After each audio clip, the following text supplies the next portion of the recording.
the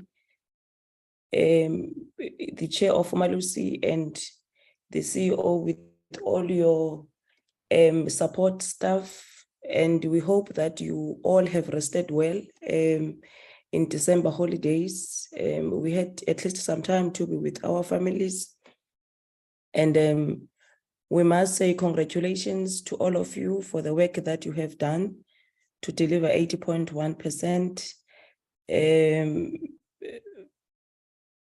which is a 3.7 improvement from the previous year. From the previous year's pass rate. Few of you probably have rested during the holidays, but we are grateful that you managed to receive to deliver quality results, and we are looking forward to proceed this year.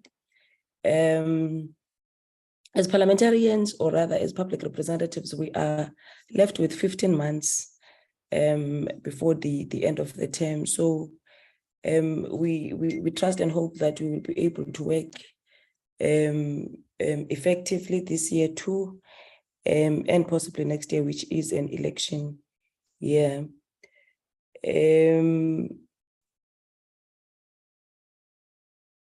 There are just highlights which I think we must mention. The fact that our learners have really passed, particularly the girl children, and particularly from rural areas. Whatever that has been done very well, and I think we need to comment and say that we should put more resources, because it means that our children who are in rural areas are angry, are hungry for education, and I think it's something that we must continue giving them.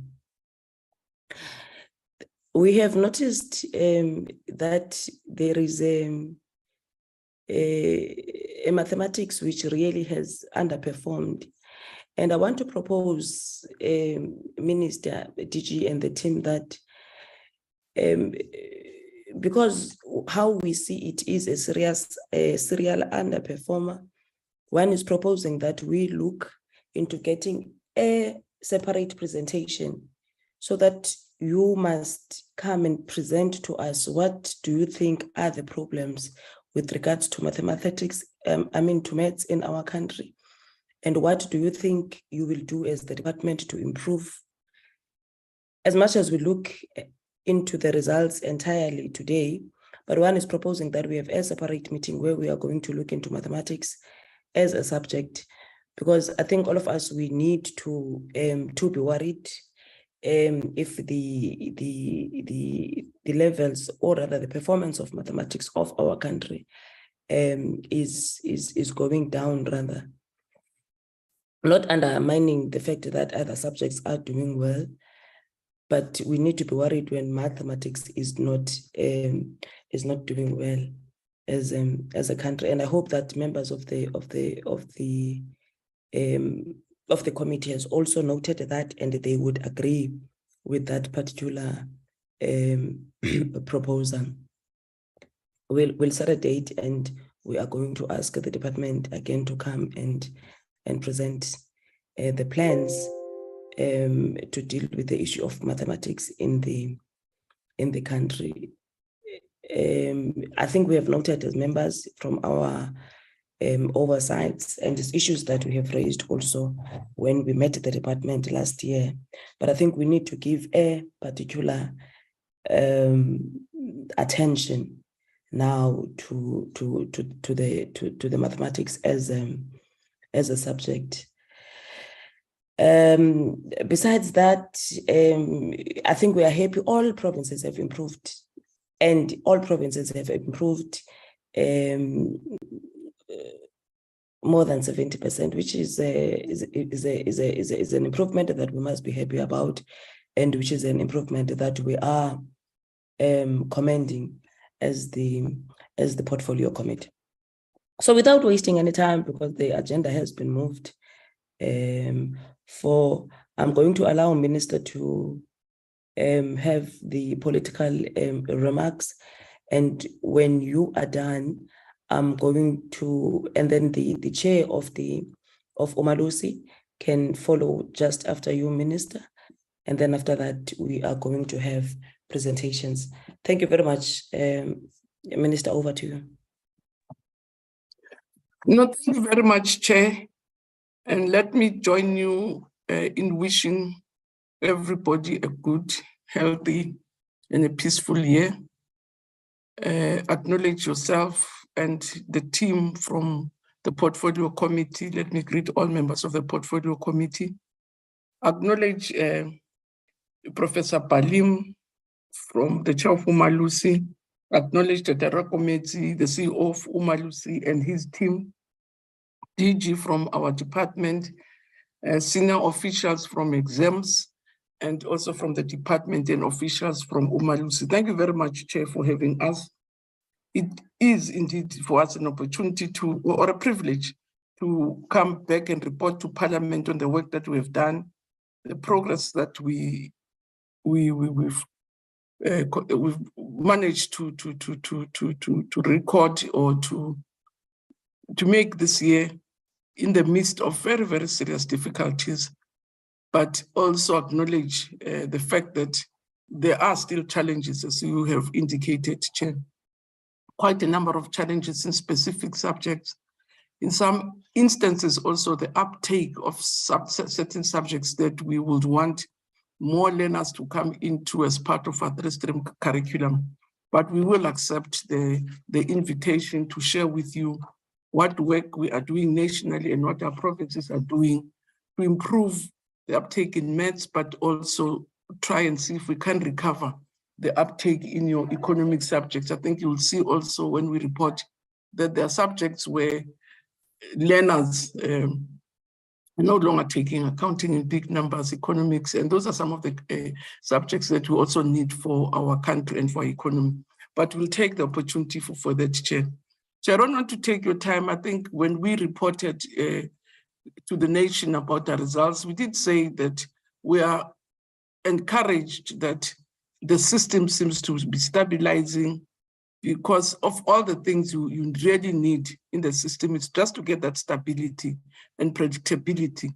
And that's the basis on which you can build and move forward. Because if the system continues to be unstable and unpredictable, it's difficult to grow and develop the system.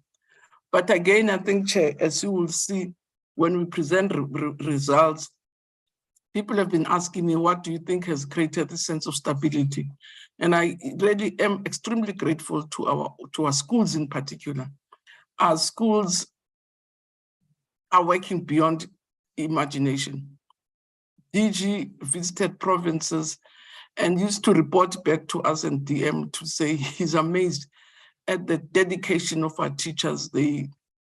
Some of them don't even have a life to try and compensate for some of the deficits that our children come with when they get to grade 12. And that's one of the biggest challenges.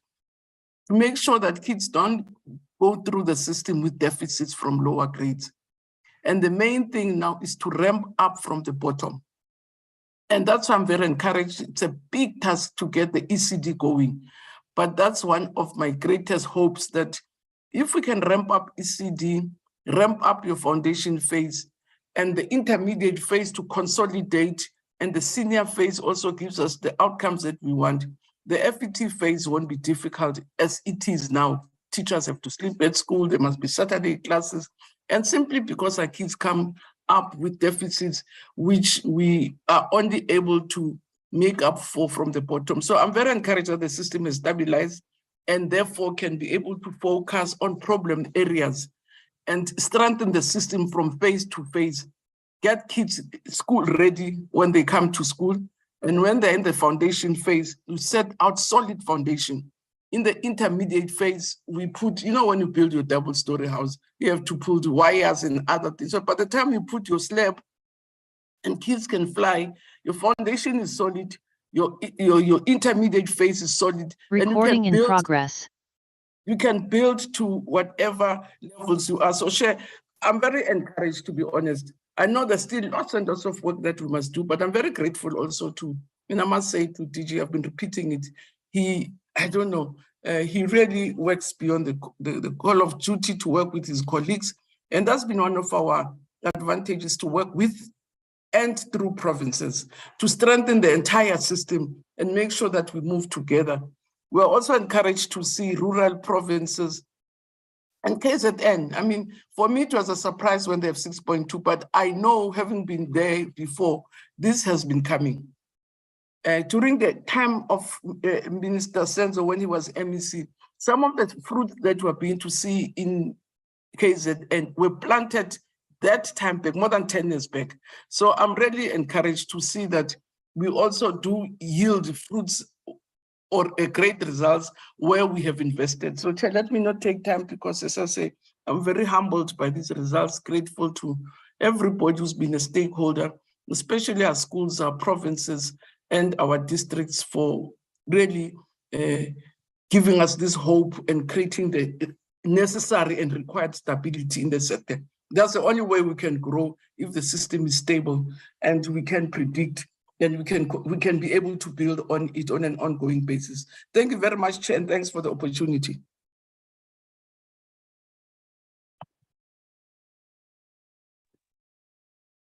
Thank you, Minister. Prof. Palim. Thank you very much, and greetings to all, particularly to you, Chair, the Honorable Chairperson of the Portfolio Committee, of this Portfolio Committee, Mayor Mbinko Gigaba. Greetings also to the Honorable Minister of Basic Education, Mayor Angie Motshekga. In her absence, the Deputy Minister of Basic Education, Dr. Regina Mhule. And then, of course, greetings to all the members of the Portfolio Committee on Basic Education. And as well to the Director General, Mr. Moele, and his delegation from the Department of Basic Education. As said before, I really do hope we all have a positive 2023, developmental, engaged, and that we emerge from this year feeling stronger than we did last year. Thank you. I'm the chairperson of the Umalusi Council, and to introduce the team that is with me from Umalusi, of course, there's our CEO, Dr. Rakometsi, who everyone knows. In fact, he takes pride in the fact that there is not a village in this country where his signature cannot be seen. We also have Mezodwa Modimakwane, who is Executive Manager for Quality Assurance and Monitoring. Dr. Eva Suji, the Acting Executive Manager for Qualifications and Research. Mary Louise Madlane, Senior Manager, Quality Assurance of Assessment. Mr. Biki Lipota, who is the Senior Manager for Public Relations and Communications. And lastly, Mr. Andy Tulo, who is Manager, Quality Assurance of Assessment, Monitoring and Evaluation. That, Chair, is the team all with us. We really are grateful for this opportunity to report to the Portfolio Committee on Basic Education on the quality assurance process that Umalusi conducted in relation to the 2022 November National Senior Certificate Examinations and the assessments that led to Umalusi approving the results, the release of the results on January 16th this year. The approval was given to the Department of Basic Education, the Independent Examinations Board, and the South African Comprehensive Assessments Institute. The presentation will be shared between the CEO, Dr. Rakometsi, and Mayor Mary Louise Madlane. In the presentation, we will focus on the scope of the quality assurance of assessment processes, identified areas of improvement, recurring areas of non-compliance, issues relating to standardization of examination results and resulting processes, a report of the independent panel to investigate the so-called problematic question in the DBE mathematics paper, and we'll also talk about the way forward. Chair, there's much detail in the presentation, and we certainly don't want to overwhelm you with PowerPoint slides. The presentations will touch on the highlights, But of course, for members who are interested in the detail, it is in the slides, and I expect that members have access to this. Before I hand over to Dr. Rakometsi to lead us through the presentation, I would like to comment briefly on two aspects of the presentation. Firstly, Umalusi relies on consistently applied and defensible standardization principles in adjusting marks. In turn, parents, learners, higher education leaders, industry leaders, employers rely on these persistently applied education principles to ascertain the reliability and validity of the results that learners arrive with when they present themselves. It is this awareness that gives such institutions and other stakeholders confidence in the results that appear on a learner's certificate of educational achievement. Secondly, while irregularities were identified during the writing, marking of examinations, they were not of such a systemic nature as to compromise the overall credibility and integrity of the 2022 NSC results. This is what led the Executive Committee of Umalusi Council to approve the release of the results. For this reason, Umalusi commends the Department of Basic Education for successfully administering, conducting, and managing the 2022 NSC examinations. Umalusi also congratulates all the assessment bodies for the improved overall results for the class of 2022. We would like to single out the Department of Basic Education, given the large numbers of learners for which it is responsible. It is a large and complex task to ensure that each one of the over 720,000 candidates all over the country receives the correct question paper at the right time and in the correct venue. That scripts are collected and marked, that marks are verified and then transferred onto a computer system, that marks are submitted for standardization, and then implementing the decisions on the system for resolving processes. And all this done with proper attention to integrity of the entire process. This is certainly most deserving of our commendation, and we're very thankful for that. Chair, I would now like to hand over to Dr. Rakometsi to lead us through the presentation. I thank you. Thank you very much, Professor Balim. Marie-Louise, would you please share the presentation as I do the salutations? Honorable Chairperson of the Portfolio Committee on Basic Education, Membingo Gigaba, Honorable Minister, Mayor N.G. Muteha, honorable members of the Portfolio Committee on Basic Education, Chairperson of Umalusi Council, Professor Eunice Balim, the Director General of the Department of Basic Education University, Matanzi Mamweli, and the DBE Executive and Senior Managers, Umalusi staff members. Good morning, everybody. Marie-Louise, I hope you have heard me ask you to share the presentation. Without much ado, I'm not going to go into the presentation outline, as Professor Balim has already highlighted that. As we proceed, I wish to proceed as Marie-Louise. Is Marie-Louise in the meeting?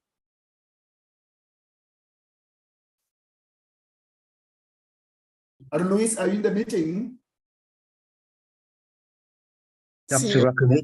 Rakometsi, it's Llewellyn. I can try and share it from my side if that's okay with you. Yes, please do. Okay, thanks. Yes, as we wait for the document, maybe I should just get to the mandate and regulatory framework of Umalusi. That Umalusi has a legislative mandate. This parliament, the legislators, in their wisdom, established Umalusi as an independent quality council. That is slide number 4, with clear delineation of scope of the work of Umalusi and the assessment bodies. Umalusi derives its mandate from for quality assurance of assessment from the National Qualifications Framework Act number 67 of 2008, and we refer you to specific sections of that act, and also the General and Further Education and Training Quality Assurance Act, as amended in 2008. I want to just quote specific sections under section 17. Number 3 says the council must perform the external moderation of assessment of all assessment bodies and education institutions. The council may adjust raw marks during the standardization process. And subsection 5 in full reads as follows: the council must, with the concurrence of the Director General and after consultation with the relevant assessment body or education institution, approve the publication of results of learners if the council is satisfied that the assessment body or educational institution has satisfied the conditions that warrant such an approval. Next slide. Regarding the framework for quality assurance of assessment, we quality assure assessment, and this is conducted in order to ensure that the qualification leading to the award of the certificates at adult centers, in schools, technical and vocational institutions is of the required standard. Very important, we achieve this through the moderation of examinations, question papers, critical assessment tasks, common assessment tasks, in the case of life orientation, monitoring and moderation of school-based assessment, audit of state of readiness to conduct examinations, audit of appointed markers, monitoring of the conduct, administration, and management of assessment and examination processes. We standardize the marking guidelines, we monitor the verification of marking, and we manage the concessions and examination irregularities. We also standardize assessment outcomes, and we then approve the release of the results. Just to show you the number of students who have been writing this qualification in the next slide over the past 3 years. Llewellyn, next slide, please. You'll notice that the DBE is a very big system with 920,000 candidates, both full-time and part-time, followed by the IEB with 13,536, and Sakai only with 4,951. At this point, Chairperson, with your permission, I'm going to hand over to Umalusi Madalani to continue the presentation. Thank you, CEO. Good morning to the Chairperson of the Portfolio Committee, the members of the Portfolio Committee, the Honorable Minister, the DG, Prof. Balim, and all the other members that are on the platform. I'm going to continue with the presentation. I'm going to deal with the quality assurance processes that we undertook in 2022 for the November NSC examinations. We moderated 162 question papers for this examination, and those included backup question papers for life orientation, information technology, paper 1, and computer applications, paper 1. Umalusi sampled 10 NSC subjects for school-based assessment moderation, and we did the moderation across the 9 provincial education departments. And evidence, we also rather moderated practical assessment tasks for which we form part of the SBA. And we conducted the state of readiness for the DBE and pronounced on that on the 14th of October, 2022. And Umalusi monitored a sample of 400 examination centers and 10 marking centers during the writing and the marking of the examinations.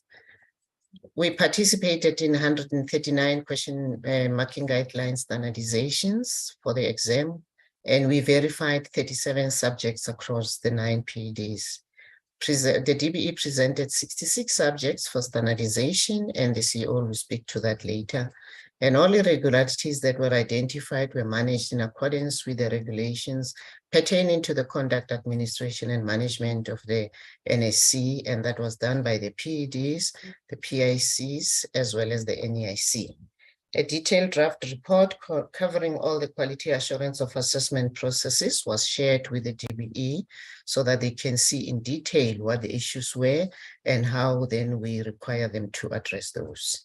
I'm going to go into the separate or the individual processes where I'm then going to look at the processes and report on the. Can you go to the next slide, please? So then I'm going to look at the areas of improvement in each of those and areas of concern and the directives that were issued. For the question papers, 42 question papers being approved at first moderation, it's something that's commendable. However, even though that has happened, there's a huge decline compared to the numbers approved in the previous 2 years, and that some remain constant positive features in this list for several years in succession is an indication of stability in those question papers. Secondly, the fact that not a single question paper was rejected in the first moderation, this symbolizes some form of stability once more in the subjects that were affected in the previous 2 years of the examination cycles. Next slide, the directives. However, we also issued a directives as far as the development of question papers is concerned. We request that the DPE design differentiation training sessions for groups of personnel involved in the development of question papers. Management plans and evidence of such training must be presented to Umalusi and ensure that questions are not taken verbatim from the past 3-year question papers. While we're moving the slides, I also want to reiterate the fact that the question papers are moderated prior to the writing of the examinations, and the issues that I'm raising now does not reflect the question paper that was written. The process went on, and after we have given the recommendations on how the paper need to be improved, it was done, and when the papers were written, they were fully approved by Umalusi. They were error-free at that time. Now, we have noticed that there are certain recurrent non-compliance in the development of question papers and the other processes. But for the question papers, it's a low performance levels in the 2 criteria, text selection types and quality of questions, and accuracy and reliability of marking guidelines. So those 2 need attention. They have been reflecting in the development of question papers over a number of years. Can we move to the moderation of SBA pattern oral assessment? For this process as well, we conducted that, as I've indicated earlier, in the different PEDs, and these subjects listed on this slide are the ones that we dwelled into when we did the SBA moderation. Can we then move to the next slide? And this slide now indicates where were those subjects moderate, SBAs moderated. We could not do SBA moderation in all the provinces due to financial constraints. Rather, not all subjects in all provinces, but we made sure that each province, there was a subject that we conducted SBA for. So these slides indicate which subjects were moderated at which province. Can we then move to the next one? Areas of improvement as far as SBA is concerned in the Free State, Gauteng and KZN, Mpumalanga, Northern Cape and Western Cape. The PEDs provided assessment tasks that were compatible with the prescribed CAPS program of assessment in the verified subjects. And that indication that learners have been well prepared for the format of the exit examinations. And another improvement to note was in the presentation of marks and mark sheets of learners' performance scores. Very few subjects had not provided this information. The information is important for us when we do SBA, so hence the need that it needs to be submitted and submitted in the correct format. We issued directives in this regard that the DBE must ensure that the PEDs capacitate and support the teachers teaching South African Sign Language home language, especially in the Eastern Cape, with subject policy prescripts. The PED continued to upskill the teachers in question setting and ability to measure levels of question difficulty in mathematical literacy that was noted in Gauteng. The PED strengthened internal moderation processes and upskill teachers on moderation practices to improve the implementation of the SBA process, such as in geography in Mpumalanga and marine sciences in the Western Cape. And the PED capacitate teachers on assessment task presentation. The technical layout of assessment tasks was a concern for us. Can we then move to the next slide? Now for SBAs, a few things that are recurring that we require that the PEDs and the DBE need to pay attention to. It's poor quality of internal moderation in general, lack of constructive feedback and developmental plans for learners, and non-adherence to CAPS and other policy requirements, especially in SASL home language. Next slide, the state of readiness, which I said we pronounced on in October. Again, similar to the question papers, the state of readiness is conducted prior to the writing of the examinations, and the report is shared with the DBE on areas that we are concerned about. And most of the time, in fact, many of the items that we raise, they address them prior to the writing of the examinations, so that when the exams are written, those matters are being addressed. An area of improvement that we have noted is that the DBE in addressing most of the the DBE did well in addressing issues that were highlighted in the previous state of readiness evaluations. And we also have directives for compliance in that regard. The DBE must ensure that a long-term solution to address the staff shortage at PED level is found and implemented, and major criteria as determined for storage and nodal points is adhered to. Next slide. Directive for compliance here. As I've indicated, that there are issues that we have identified during the state of readiness which need to be addressed. Systems need to be in place to promote, support, and monitor the effectiveness of the committees that deal with irregularities at school level, district level, so that then the information that cascades to the national level is appropriate and according to policy.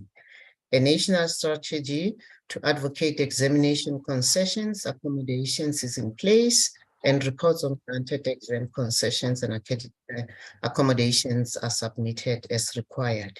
And concessions requirements across unaccredited centers are also upheld. The detail is in the final report that we shared with the DBE on those concerns.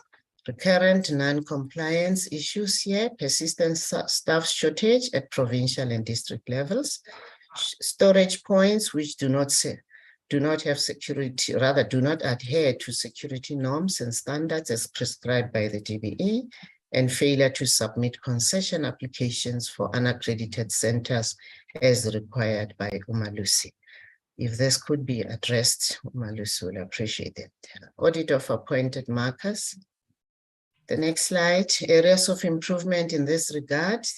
We noted that the selection and appointment of marking personnel with the required subject qualification and subject specialization, as well as the required teaching experience at grade 12 level, was done across PEDs.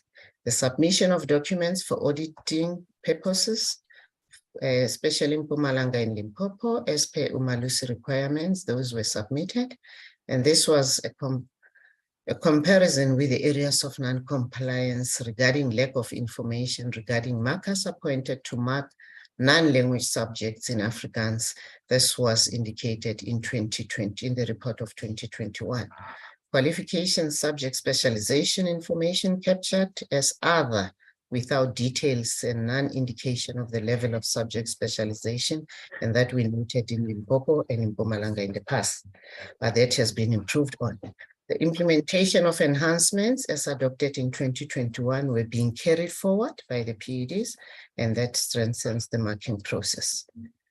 Next slide, directives for compliance for the auditor of appointed markers. The PEDs must adhere to the stipulated ratio of 1:5 for senior marker to markers and deputy chief marker to senior markers. The PEDs obtain authorization from the Director General and or the head of department for deviation from policy on appointment of markers. The next slide, please. The recurrent non-compliance in this regard. There is a non-adherence to the ratio of 1:5 of senior markers to markers and deputy chief markers to senior markers. And we have been reporting on this on several occasions. Hence, we say it's a recurrent non-compliance. Monitoring of the writing of the examinations. For this process, areas of improvement that were noted, the chief invigilators and invigilators were trained adequately in the execution of their invigilation roles and responsibilities. This addresses a directive that we once issued in 2021 that there should be the DBE should mitigate inconsistencies in the training of the invigilators in their execution of their roles. Then there was adherence by examination centers to the prescribed requirements for storage and safekeeping of question papers. Next slide. Directives for compliance. The DBE must ensure that disciplinary measures are imposed on invigilators who fail to uphold their roles and responsibilities, and innovative ways are implemented to minimize the examination irregularities.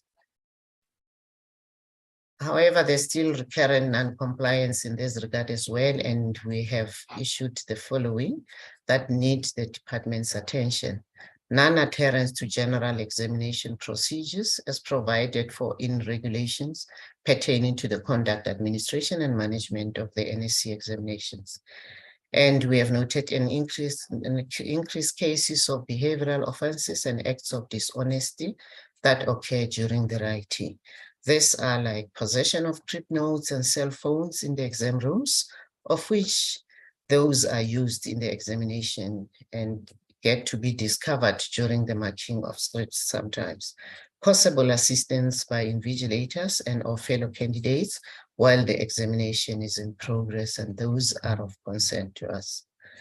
Next slide. For the marking guidelines standardization meetings, the improvements that we have noted, the Northern Cape, which in 2021 did not fully comply, and the Northwest complied with the requirement to provide chief markers and internal moderators with the required 20 scripts for pre-marking for a significant number of question papers, and they are commended for that. The directive issued in this regard, the DBE must ensure that all provincial internal moderators and chief markers meet the pre-marking requirement, like we have seen with the Northern Cape. Right, the recurrent issues here, non-adherence to the 20 scripts pre-marking requirements, as I've indicated previously, but it's a recurrent matter. Almost every year we report on this matter. Next slide. Monitoring of marking. Areas of improvement for the marking. All marking centers were ready when marking started, with suitable resources for the conduciveness of the marking centers as required. And this responded to a directive we issued in 2021, which related to some marking centers that did not comply with the requirements. Lists of all marking personnel were made available, and these could be verified at centers of marking. And also this, it was a reaction to the 2021 directive that we issued then. Next slide. Areas of improvement, we proceed with those. All centers could produce occupational health and safety certificates. And although one was outdated, this was an improvement that resulted from a directive issued in 2021 for centers that did not have valid OHS evidence. Timeous arrival of scripts and marking guidelines at all centers except at one. And this improvement also rather addresses a directive in 2021, and it's appreciated. A vast improvement in the consistency and standard of security measures, thus addressing a directive also issued in 2019, and which was partially improved on in 2020, but now we have in 2022 that has been fully addressed. Can we then move to a next slide? Directives, however, we still issued directives here on certain issues. Reserve list of appointed markers should be made available at all centers.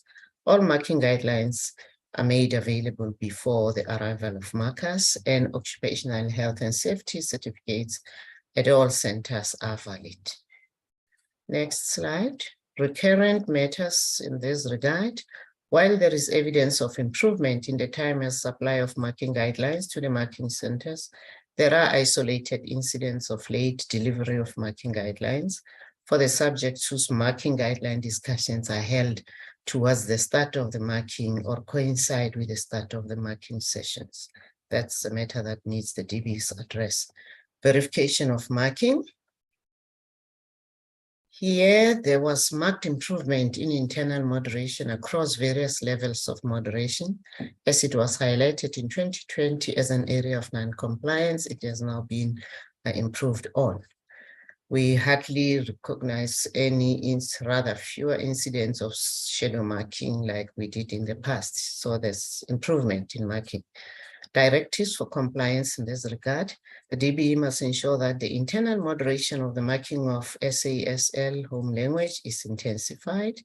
The PD also, in this case, comply with the 1:5 ratio for the appointment of senior markers to markers, deputy chief markers to senior markers, respectively, like we asked for that in the appointment of markers. Can we go to the next slide? Recurrent issues, non-adherence to the 1:5, senior markers to markers, deputy chief markers to senior markers, and the inconsistent marking and internal moderation, especially in SASL home language paper 2.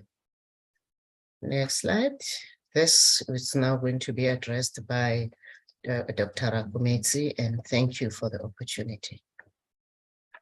Thank you very much, Mema Dalani. I'm going to be talking to standardization and resulting. Umalusi derives its mandate to standardize the results from Section 17A of the Untitled Act. The section says the council may adjust raw marks during the standardization process. Standardization is a process used to eliminate the effect of factors other than the learner's knowledge, abilities, and aptitude on their performance. We standardize results to ensure that learners are not advantaged or disadvantaged by factors other than their knowledge of the subject, abilities, and aptitude. And also to achieve comparability and consistency of the results from one year to the next. We've got standardization principles that are revised from time to time. And during the course of 2021 and 2022, the standardization principles were revised in consultation with all the assessment bodies. I'm just going to mention 4 of the principles.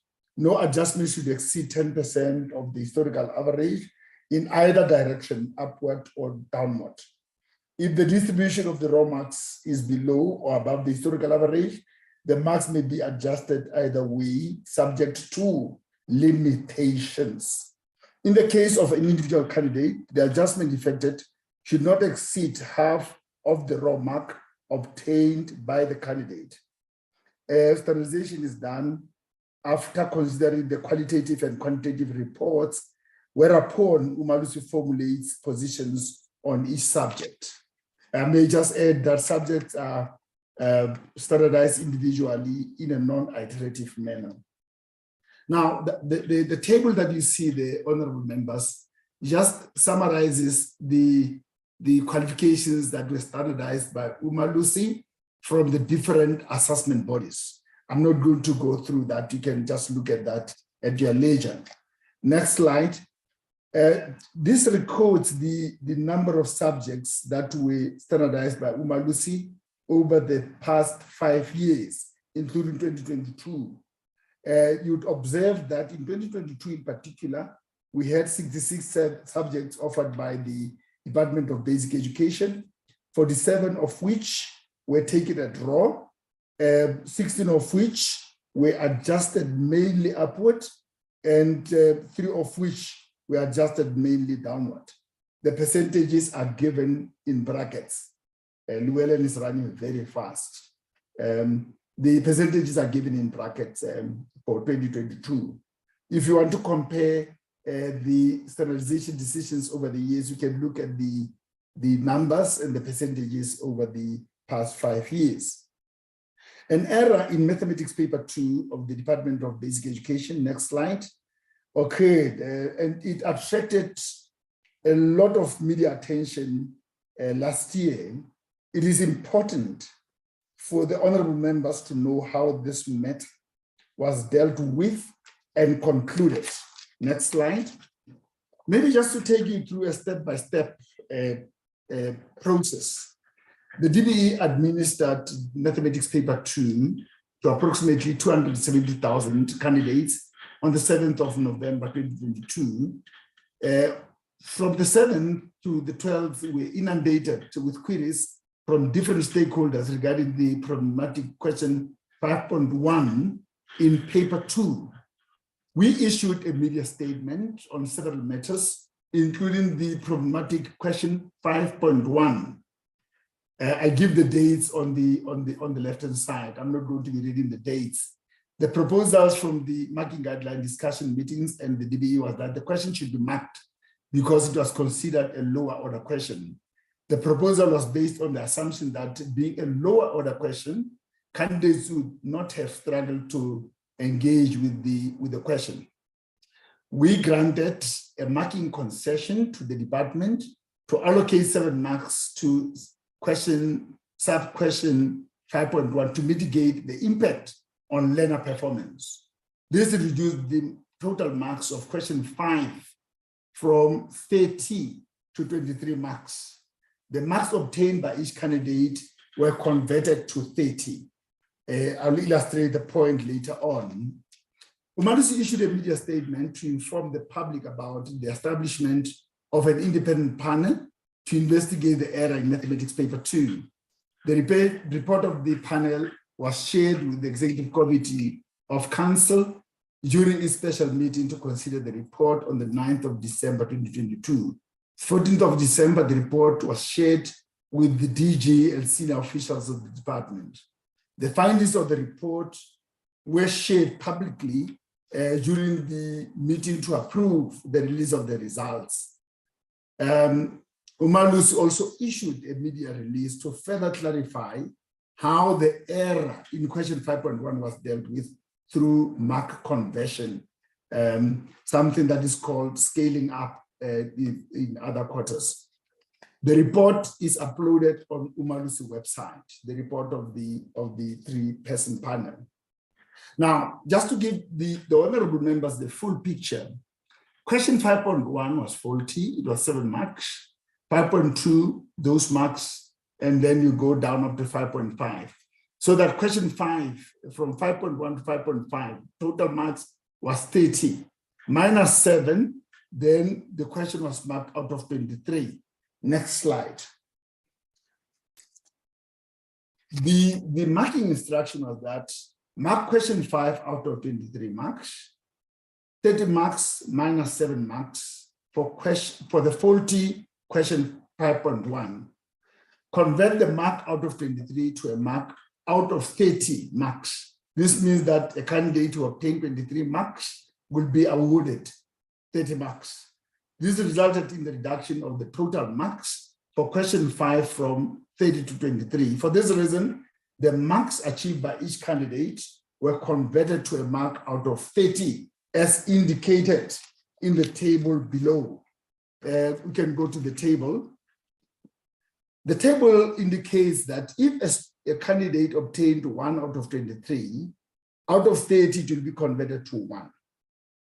And out of 23, 2 will be 3. 3 will be 4. 4 will be 5. 5, 7. 6 will be 8, 7, 9, and so forth and so on. That is scaling up. So that a candidate was able to get 23 out of 23, was able to get 30 out of 30. So we consider this as adequate compensation for that error in the paper. Umalusi's position, next slide. I'm not going to read through this because it still explains the same point, but let me just read the last bullet. Due to the quality assurance interventions explained above, taken together with the mainly upward computer adjustment as a standardization decision for mathematics made for the first time in this subject in 5 years, Umalusi is satisfied that it has mitigated the effect of the error in the paper. Now, honorable members may wonder why an error in the paper. Errors do happen where we have human beings involved working on the question papers. It's only human to make mistakes. We don't minimize the damage cost. We don't downplay the issue. We have to ensure that the question papers given to our children are correct. Mathematics we have just discussed. There was a wrong symbol in mathematics question 5.1, 7 marks. DBE, NSC, mathematical literacy, question 426, 6 marks. It erroneously refers candidates to the year 2019 instead of 2020. It was also corrected in the same way as I've just illustrated. DBE, NSC, CPD, paper 2, 2.5, 2 marks. It refers to an incorrect word, hakancho, instead of hakanchano. IEB also had an error, small as the system is. History paper 2341, 2 marks, refers candidates to find a historical concept in paragraph 2 instead of paragraph 1. IEB, GTC, English communication, question 5, A and B, 4 marks, required candidates to identify underlined words when 9 is underlined. We've got a history also in another subject, geography, where in the past 3 years or so, learners were requested to differentiate between the different colors. The colors indeed in the paper that has to be duplicated were differentiated in color. Unfortunately, a duplication in one of the provinces, the paper was duplicated in black and white. So these things do happen.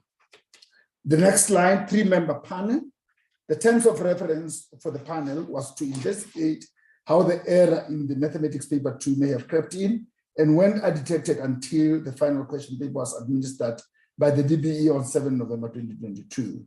The panel members audited 4 processes linked to the question paper, which are examination paper development process, external moderation process, editing and typesetting, and proofreading. The panel evaluated the documents provided and interviewed examiners, internal moderators, and external moderators, and language editors. The finding, the error in mathematics paper 2, November 2022, occurred at the last step in the chain of internal and external moderation and language editing and typesetting processes. The recommendations of the panel are that we should strengthen our system by ensuring that Umalusi external moderators should be required and reminded to sign off on every aspect of an NSC question paper after language editing, proofreading, and typesetting, including items not recommended for changes. Every NSC examination paper should have 2 internal moderators for every NSC examination. This is because one of the internal moderators had to abdicate his or her position last year as she had a child who was writing mathematics with the DBE. So in order to protect the paper, that moderator did not participate. That left us with 1 moderator, internal moderator. And we're saying here, the DBE should ensure that there are reserve moderators who can be recruited when one is unexpectedly unavailable. Umalusi and DBE should develop an issue communique that question 5.1 in mathematics paper 2, November, was not unfair or difficult, but a typesetting error. So that is the recommendation of the panel. The DBE and Umalusi should develop a protocol agreement for the management of real or perceived errors in any NSC examination paper, and some of these protocols should specify the subject specifically. They should be subject specific. The DBE should investigate the acquisition of proven, reliable software packages suitable for use for mathematics and other subjects requiring technical language or symbols. Now, there are areas where we noted serious challenges. One of them is the continuous poor performance in the South African Sign Language Home Language paper. And Umar is saying this is worrisome. And also emerging trends relating to assistance by invigilators and teachers who are supposed to be examination officials and we are saying this is worrisome and it needs attention. The DBE should build capacity in internal moderation to enhance the quality of internal moderation. The DBE must monitor compliance to policy prescripts as provided for effective implementation of internal assessment. The department should strive to invest in beefing up security at storage points. The norms and standards on security of question papers as it stands requires close monitoring of its implementation across all levels of the system. Invigilators found conflicted by being involved in advantaging learners unlawfully must be charged for serious misconduct. My apologies, for serious misconduct. Now, what follows is the approval statement of EXCO. I'm not going to read the full statement. The members have the statement with them. Suffice to say that the examinations were administered largely with the regulations pertaining to the conduct, administration, and management of the National Senior Certificate Examination. That is the Executive Committee of Council speaking. And that the irregularities identified during the writing and marking of the examination were not systemic and therefore did not compromise the overall credibility and integrity of the November 2022 National Senior Certificate Examinations administered by the DBE. The Executive Committee of Council approves the release of the DBE November 2022 NLC examination results. Now, in respect of identified irregularities, the DBE is required to block the results of all candidates implicated in irregularities, including candidates who are implicated in the alleged act of dishonesty, pending the outcome of the investigations and verification by Umalusi. And the department should pay particular attention to recurring matters of non-compliance. We're requesting the department to submit a report on the action taken against officials implicated in the irregularities, and also address the directives for compliance and improvement highlighted in the report submitted to the department by the 15th of March 2023. The Executive Committee of Council commends the DBE for conducting a successful examination on such a large scale. I wish to underline on such a large scale because that is the commendation that was given only to the DBE and not to any other assessment body. On that note, Honorable Chairperson, I want to thank you. Thank you very much.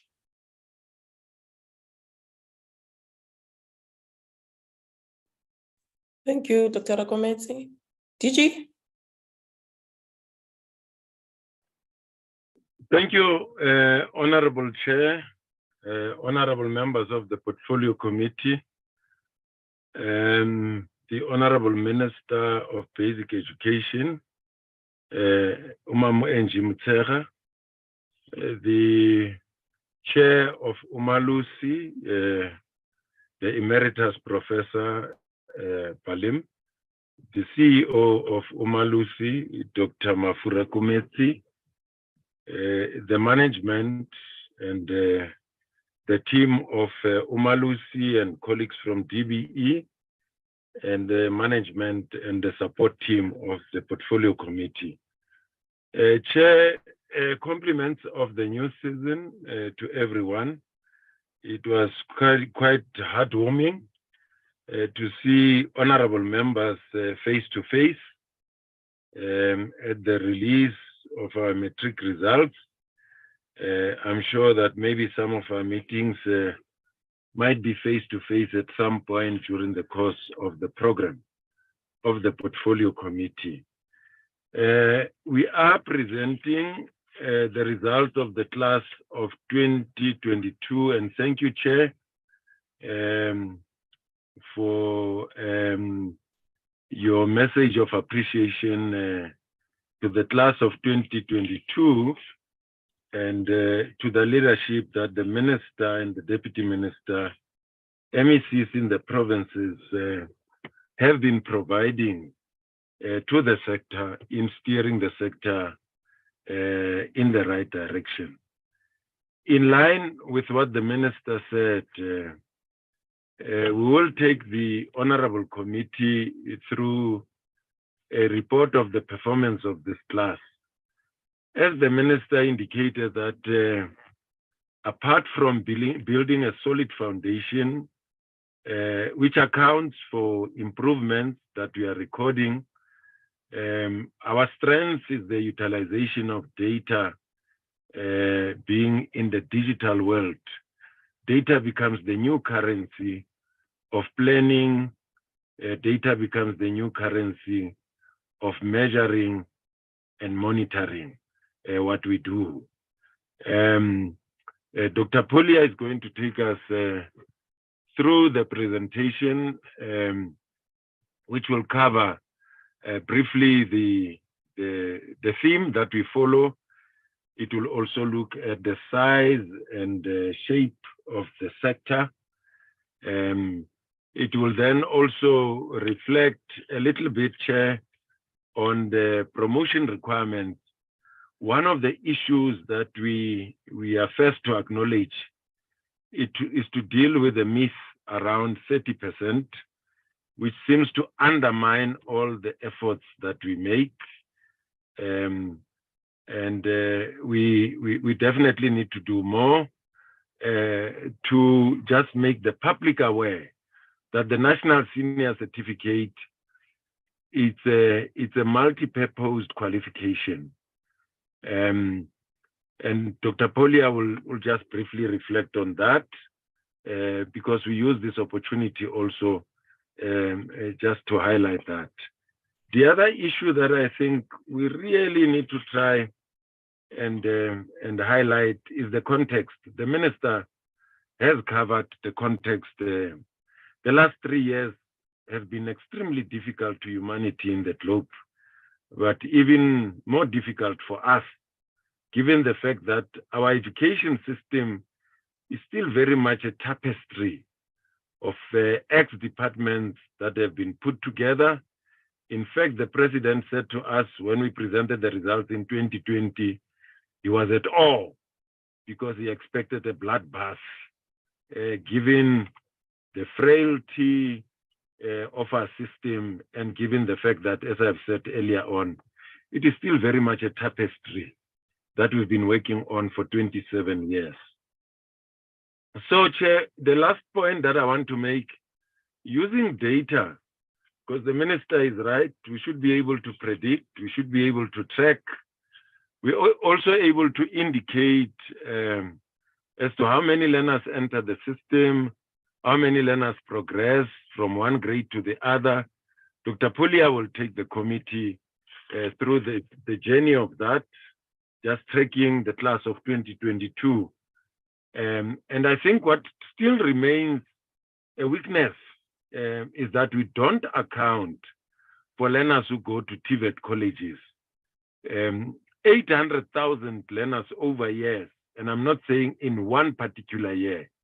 You have 800,000, maybe it could be a half of that, or even a quarter of that, maybe, that goes to TVET colleges, because at the end of grade 9, learners have got an option to continue with schooling or to join TVET colleges.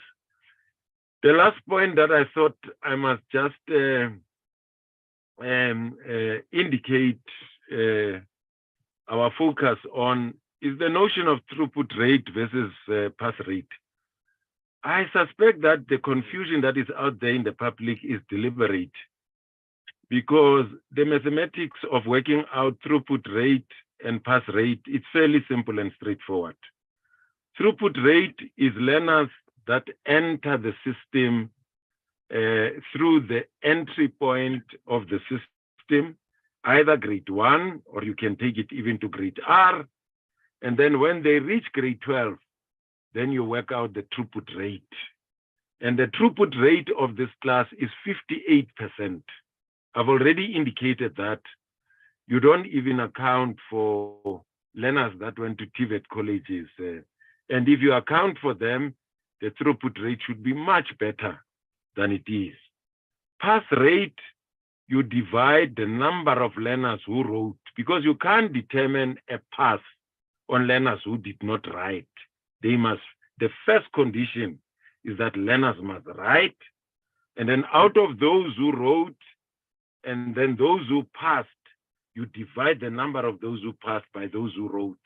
It gives you a pass rate for the class of 2022 is 80.1. Dr. Polia, please. Thank you, Chair. Thank you, DG, and thank you for that very appropriate introduction. DG, am I audible and is my screen visible? Very clear, Dr. Polia. Chair, I should have Thank you, indicated that Dr. Polia last year completed 34 years in exams. So whilst we really getting a first world-class examination system, we have these officials who've been with the system. He also worked with Umalusi at some point of his career. So I think he completed 34 years last year. Dr. Polia. Thank you, DG, for those introductory comments. I'm deeply humbled. And I must say that working in exams, your 34 years sometimes count to naught in terms of the challenges that we continuously confront. But obviously, we're grateful for the experience and the exposure that the department has offered us over the years and helped us to get to this stage. Let me start by greeting the Honorable Chair of the Portfolio Committee. Let me also greet our Honorable Minister and greetings to all members of the Portfolio Committee. Greetings to the Chair of Umalusi, Professor Bellum, the CEO of Umalusi and the Umalusi team, and to all other colleagues from the DBE. Honorable Chair, I have a mammoth task ahead of me. We have over 160 slides. And maybe, Honorable Chair, at the outset, if you could guide me in terms of time so that I don't go beyond the time allocated for this presentation, I'm able to adjust to whatever time you allocate to this presentation, Honorable Chair.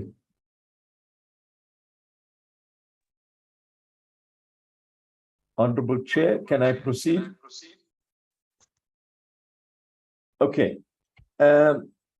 In terms of the presentation, the purpose is to present this very comprehensive report to the members of the Portfolio Committee. But I want to hasten to indicate, Honorable Chair, Honorable Minister, that this is not just about a report on the 2022 NSC exam. This report is more than that. We all have agreed that the NSC exam is possibly at the moment the most reliable barometer of the performance of the education system.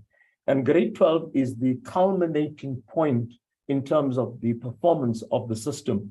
So we look at the performance of the entire system through the lens of how learners have performed in this examination.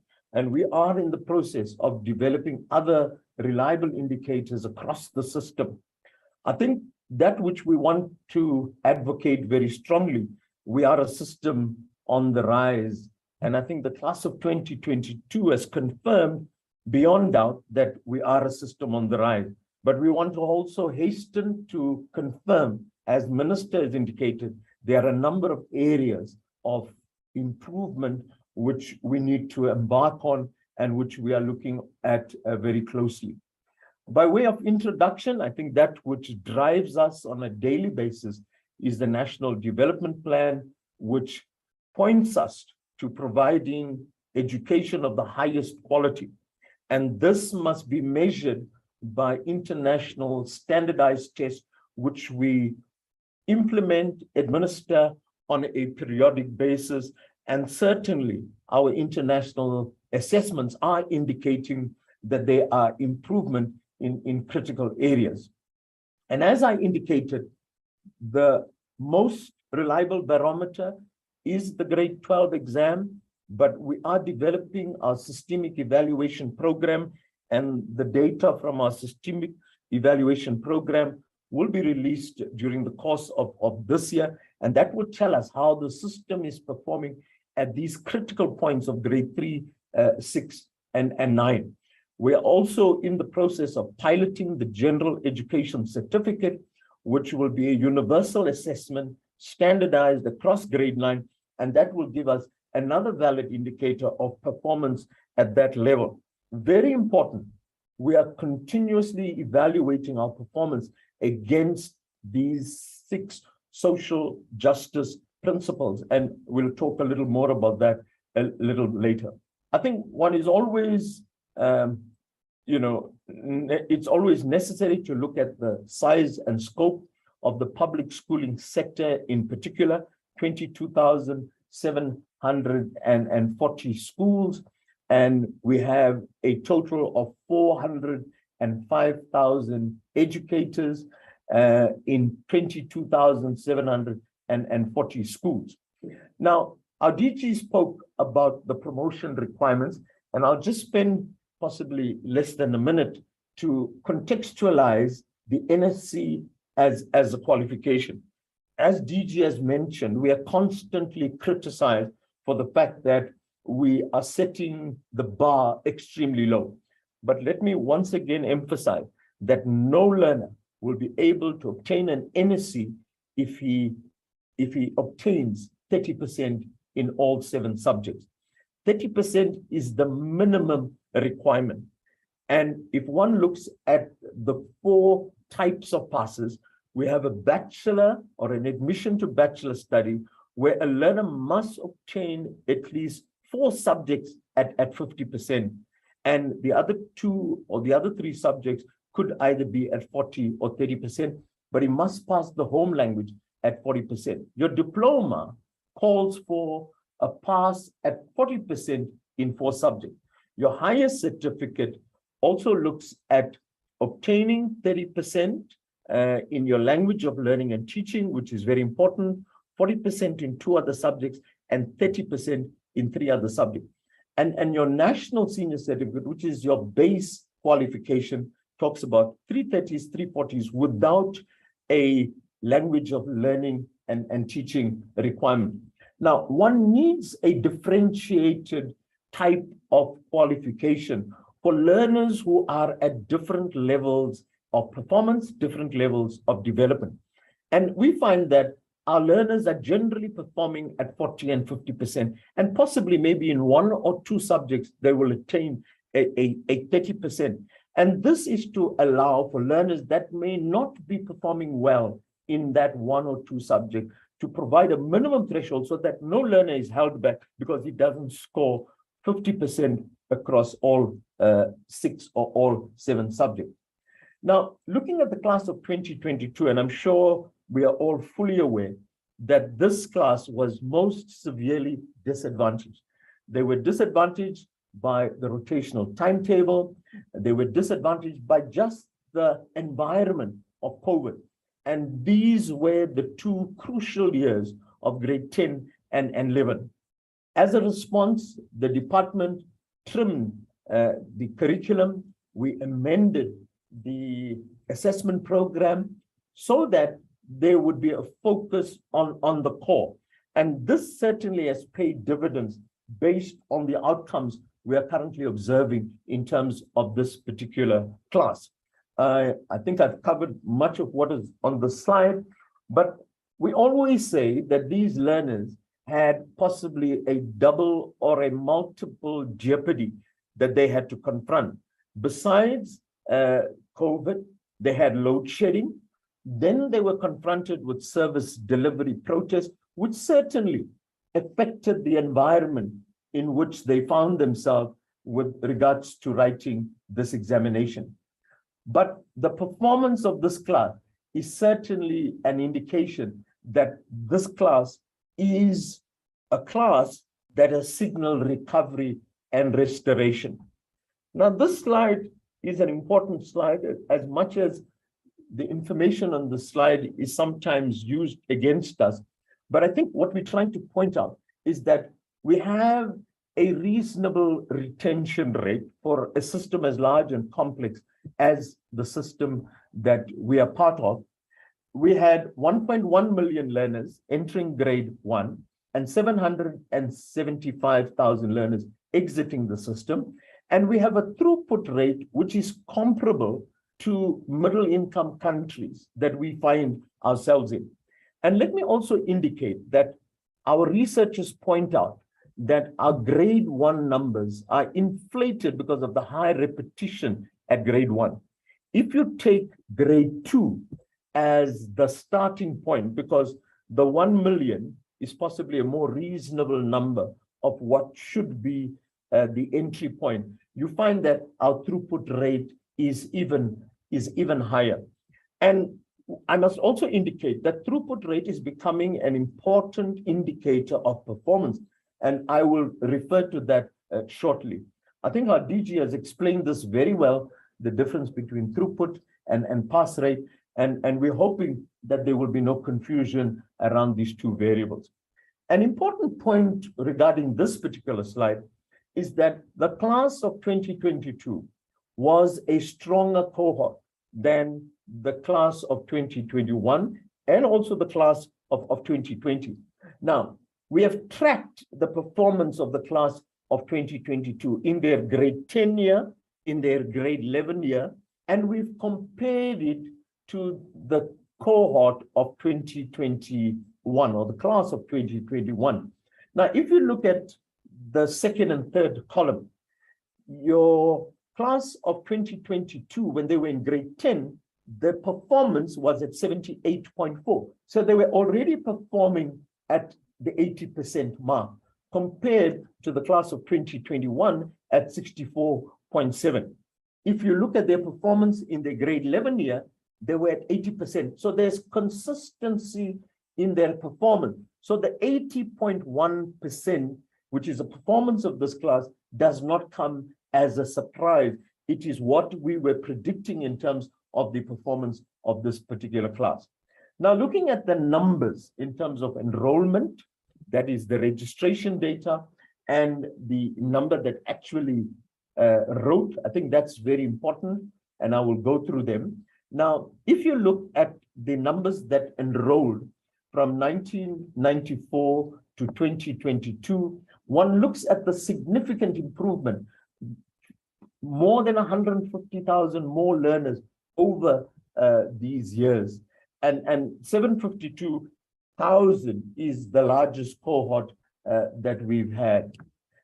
And one needs to be reminded that we also have a part-time cohort, which is repeated candidates that have failed and are coming back to complete their outstanding requirement. We had a drop in 2020, but one now sees that we are back to our pre-COVID levels, and we are currently at 168,000, which means we are attracting our repeat candidates back to the system. This particular slide compares 2022 in terms of the numbers that entered, registered, the numbers that finally wrote, compared to 2021. Now, what is a positive here is that only 21,000 learners did not pitch to write the exam from the 752,000 that registered. And this is a positive sign. And we'll talk a little more about that just now. In this particular slide, we're looking at our part-time candidates. And what is interesting here, Honorable Chair, is that in 2021, we had 58.9% of our part-time learners coming to write the exam after they registered. That has now increased to 64.9%. So here again, it points in the direction of our part-time candidates being better prepared, being more confident to write the exam, and hence we're having this higher show rate of 64.9%. Comparing the girl learner with the boy learner, that has been a priority of government. And I think what we're seeing on this slide, if you look at the enrollment figures in terms of boys versus girls, our girls are standing at 422,000 compared to the boys at 329,000. And the percentage is 56% of the 2022 cohort was girl learners and 43% was the boy learners. Obviously, we need to focus on the boy learner and make sure that we can bring up the boy learners also to above the 50%. Here we look at the subject enrollments, and across all our home languages, there's been an improvement, except for a minor drop in isiZulu home language. There's been an overall minor drop in KZN, but given the high numbers in KZN, a drop of 3,000 is insignificant. So our home languages are increasing very nicely. If one looks at the other non-language subjects, there's also an improvement, but what our minister pointed out to, our concern lies with our BCM subjects, accounting, business studies, and economics, where our numbers are dropping. And obviously our efforts are directed towards these subjects and making sure we can improve the enrollment figures in terms of these critical subjects in terms of the economy. Looking at the technology subjects, there's been an increase, although I must say that the numbers at the moment are still not where we want them to be.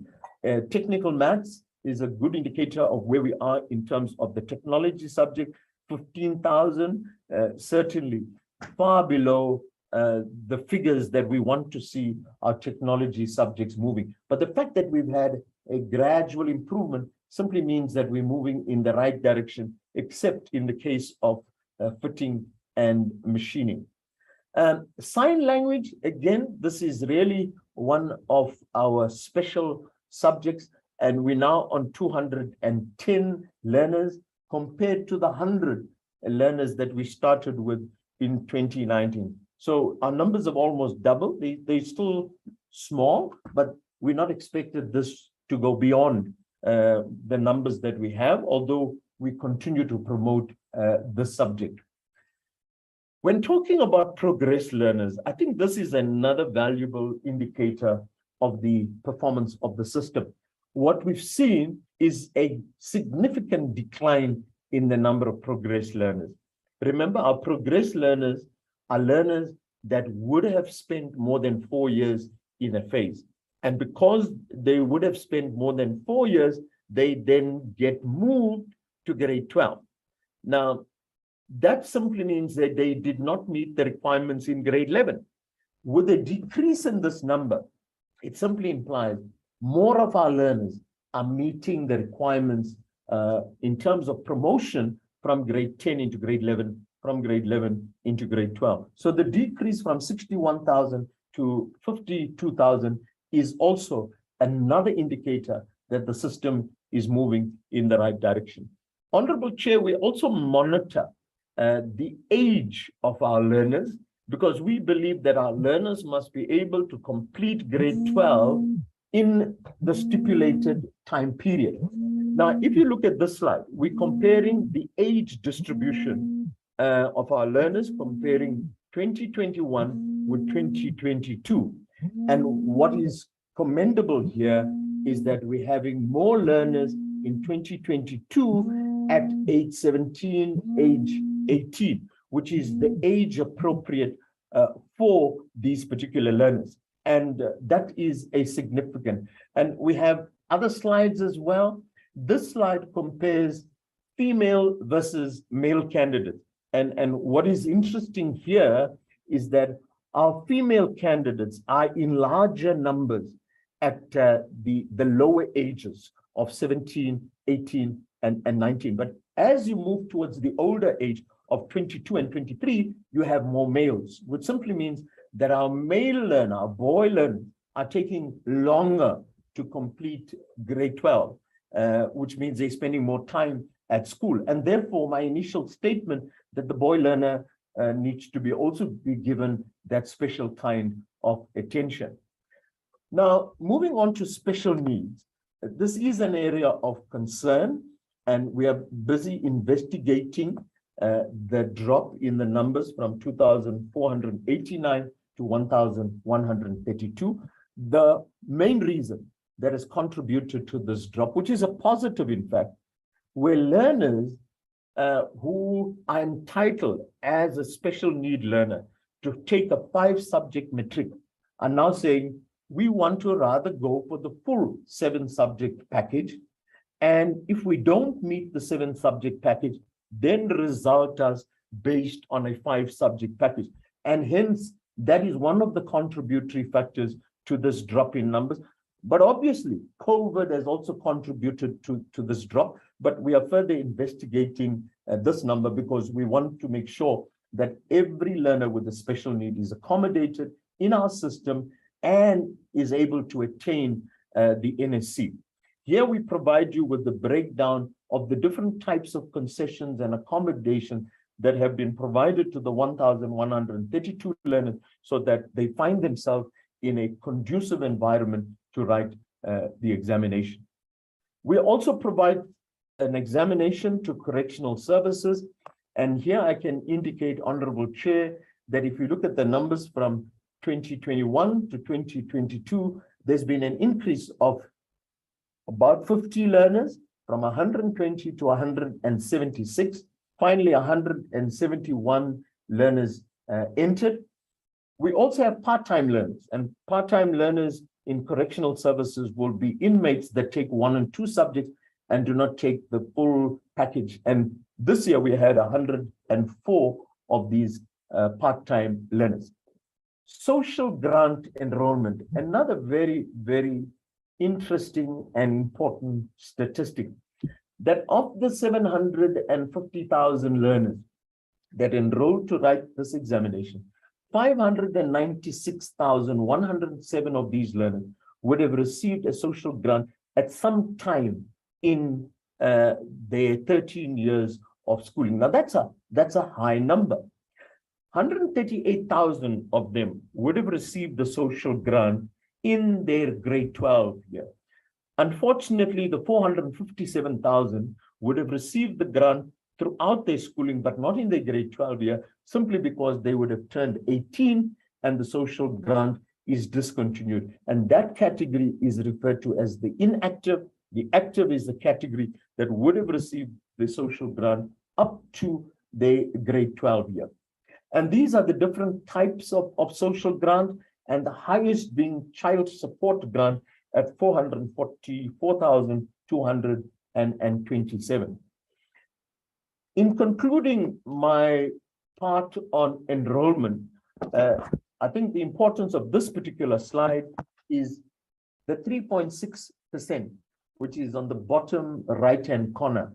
Now that is the percentage of learners that were absent from this examination, just over 20,000. So from the 750,000, only 26,000 of these learners did not pitch to write the exam. And if we say they did not pitch, it means they possibly didn't pitch to write one subject. And if they didn't pitch to write one subject, they regarded as being absent because they cannot be resulted because they stand as incomplete. So this is a positive sign, which simply means when learners get to grade 12, we are able to retain them, we're able to prepare them for the grade 12 exam, and only the 26,000, and remember the 26,000 that did not write, it's not because they dropped out, it's simply because of ill health and other circumstantial reasons that may have prevented them from writing the reason. We did provide what we're referring to as extraordinary support to the class of 2022, given the additional impediments they were confronted with.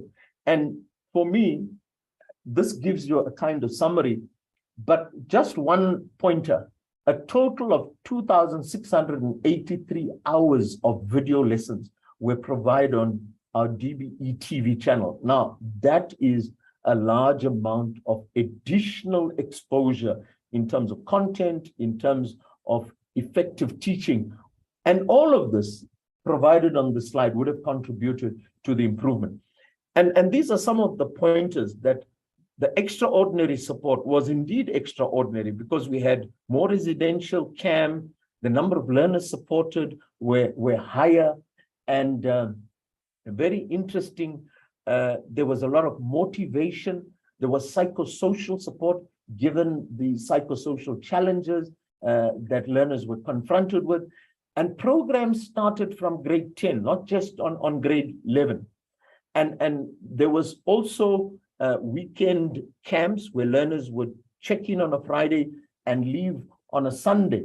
And so there was special support. And what is interesting is that our former Model C schools and independent schools, which are better performing schools, also either conducted their own support or participated in the support conducted by the provincial department. This slide provides an overview of the size of the examination, 52,000 markers, 187 marking centers, and incidentally, our DG visited each of these marking centers in a period of 12 days. How he did that, I'm not sure, but he did visit every marking center. 9.8 million scripts that had to be marked, 10.4 million question papers that were presented or that were printed. I'm not going to touch on standardization. This was covered by the CEO of Umalusi. Now moving on to the actual learner performance. And as I indicated in my opening comment, that the performance of this class is important simply because we need to establish the trend compared to previous years. And therefore, we look at historical data on a continuous basis. And this slide, we think, is always important to remind us as to where we come from. In 1970, only 43,000 learners attained a matric certificate.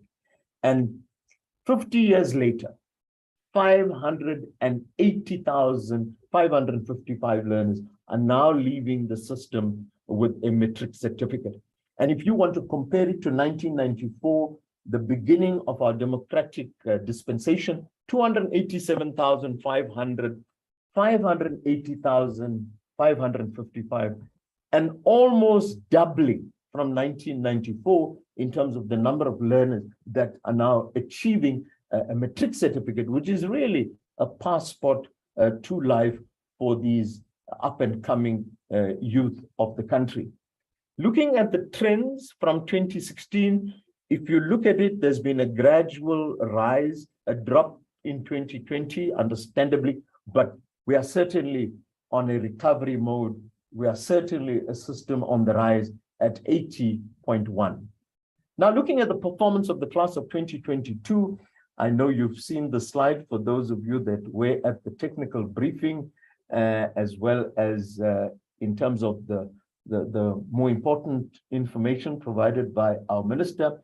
But I think that which kind of really encourages us and motivates us is the improvement of our lower performing province.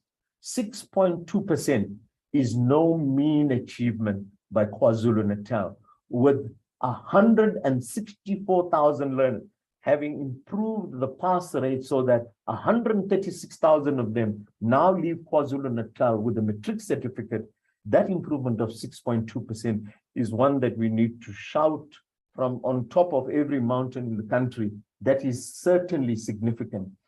The 5.4% by Limpopo, even though they are performing at the bottom of the league table, but 5.4% for Limpopo is significant. 4.3% for the Eastern Cape is also another area that needs to be proclaimed quite loudly and widely. Now, Honorable Chair, what we've done this year a little more strongly in the analysis of the data, and I think our DG always mentions context, and context is important. And therefore, when we analyze the data, we look at it in the context of fee-paying schools versus no fee-paying schools. And your fee-paying schools will be your quintile 4 and 5. Your no fee-paying schools will be your quintiles 1, 2, and 3. And it's always interesting to look at the difference in terms of provinces as to how they are managing your no fee-paying school. And we then compare our fee-paying schools to our independent schools, because this is comparing like with like. Now, if you compare our fee-paying schools to independent schools, our fee-paying schools are performing at 85.9 and our independent schools at 91%. Let me also qualify that the independent schools we are referring to are the independent schools that write the state exam, and not the independent schools that write the exam of the IEB and Sakai. But also very important is to look at the no fee paying schools in each of the provinces and how are the no fee paying schools performing in the particular province. And here again, the province that stands out in terms of its no fee paying status and the performance is KwaZulu-Natal. 82.7% of the learners from your no fee paying schools have attained an NSC. And if you were to rank provinces in terms of no fee status, then KwaZulu-Natal will be ranked number 2.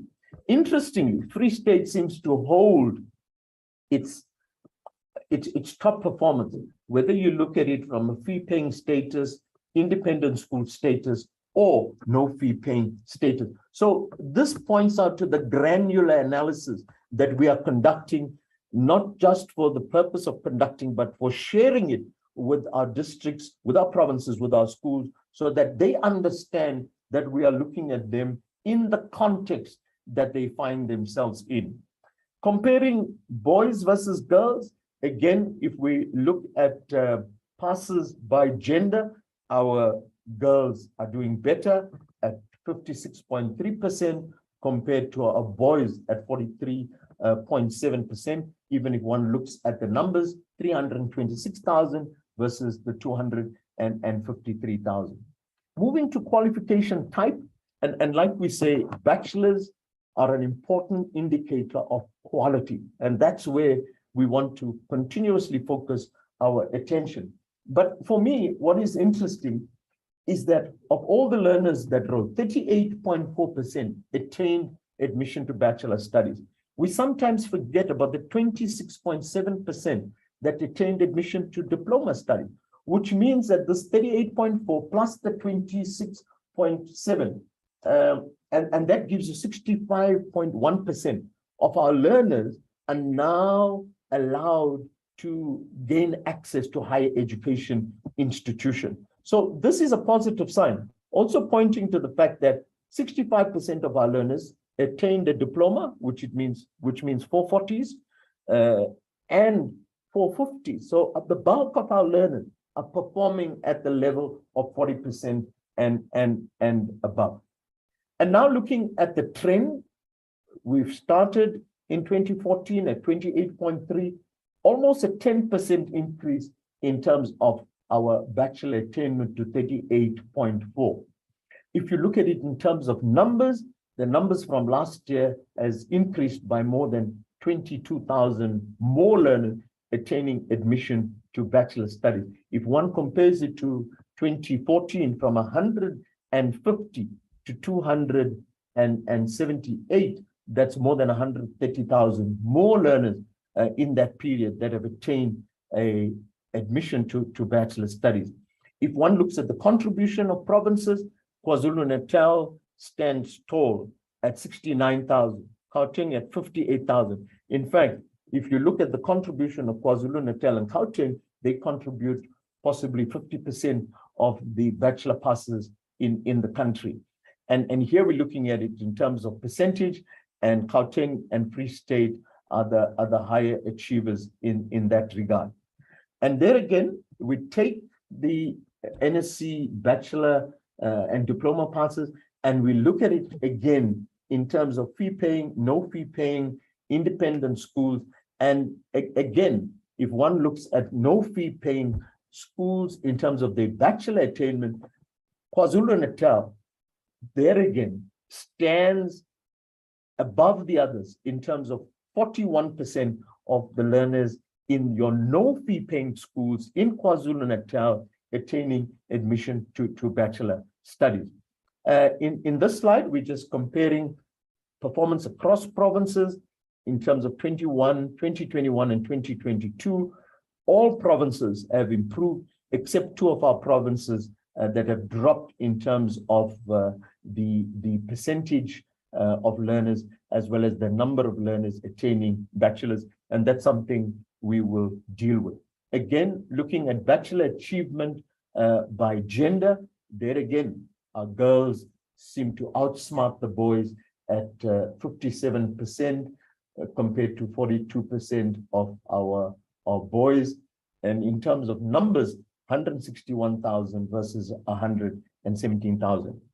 Now, here, Honorable Chair, comes another very, very interesting slide. And for me, these slides are possibly the most important indicators of performance. When you look at the performance of our quintiles 1, 2, and 3, and Chairperson, you alluded to this in your opening remark. But the one stats that I want to focus on is the 2,492 schools that attained above 80%. Now, if you look at the bottom, the column in red, the total number of schools across the system that performed above 80% is 3,946. Of the 3,946, 987 come from your quintile 4 and 5, 467 are your independent schools, but the larger bulk, 2,492, are schools from your quintiles 1, 2, and 3. And that's almost two-thirds. Two-thirds of our schools are performing above 80%, but more importantly, this two-thirds comes from your no-fee schools, your quintiles 1, 2, and 3, your villages, and your rural areas. Something to really be proud about in terms of what is happening in our rural areas. And this is taking the same information, but looking at it in terms of learner numbers for those of you that are interested. In this particular slide, which our president refers to as the silent revolution, and what is done on this slide is that you are again taking your bachelor's, your diplomas, and your higher certificate and looking at it across the quintile.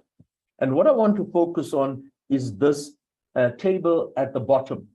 If you look at 2021, 2022, in 2021, we had 149,648 learners coming from quintiles 1, 2, and 3 that attained a bachelor's, and 92,646 coming from quintile 4 and 5 that contributed to the total number of bachelors. So one sees that your quintile 1, 2, and 3 schools are contributing a greater percentage to the bachelors.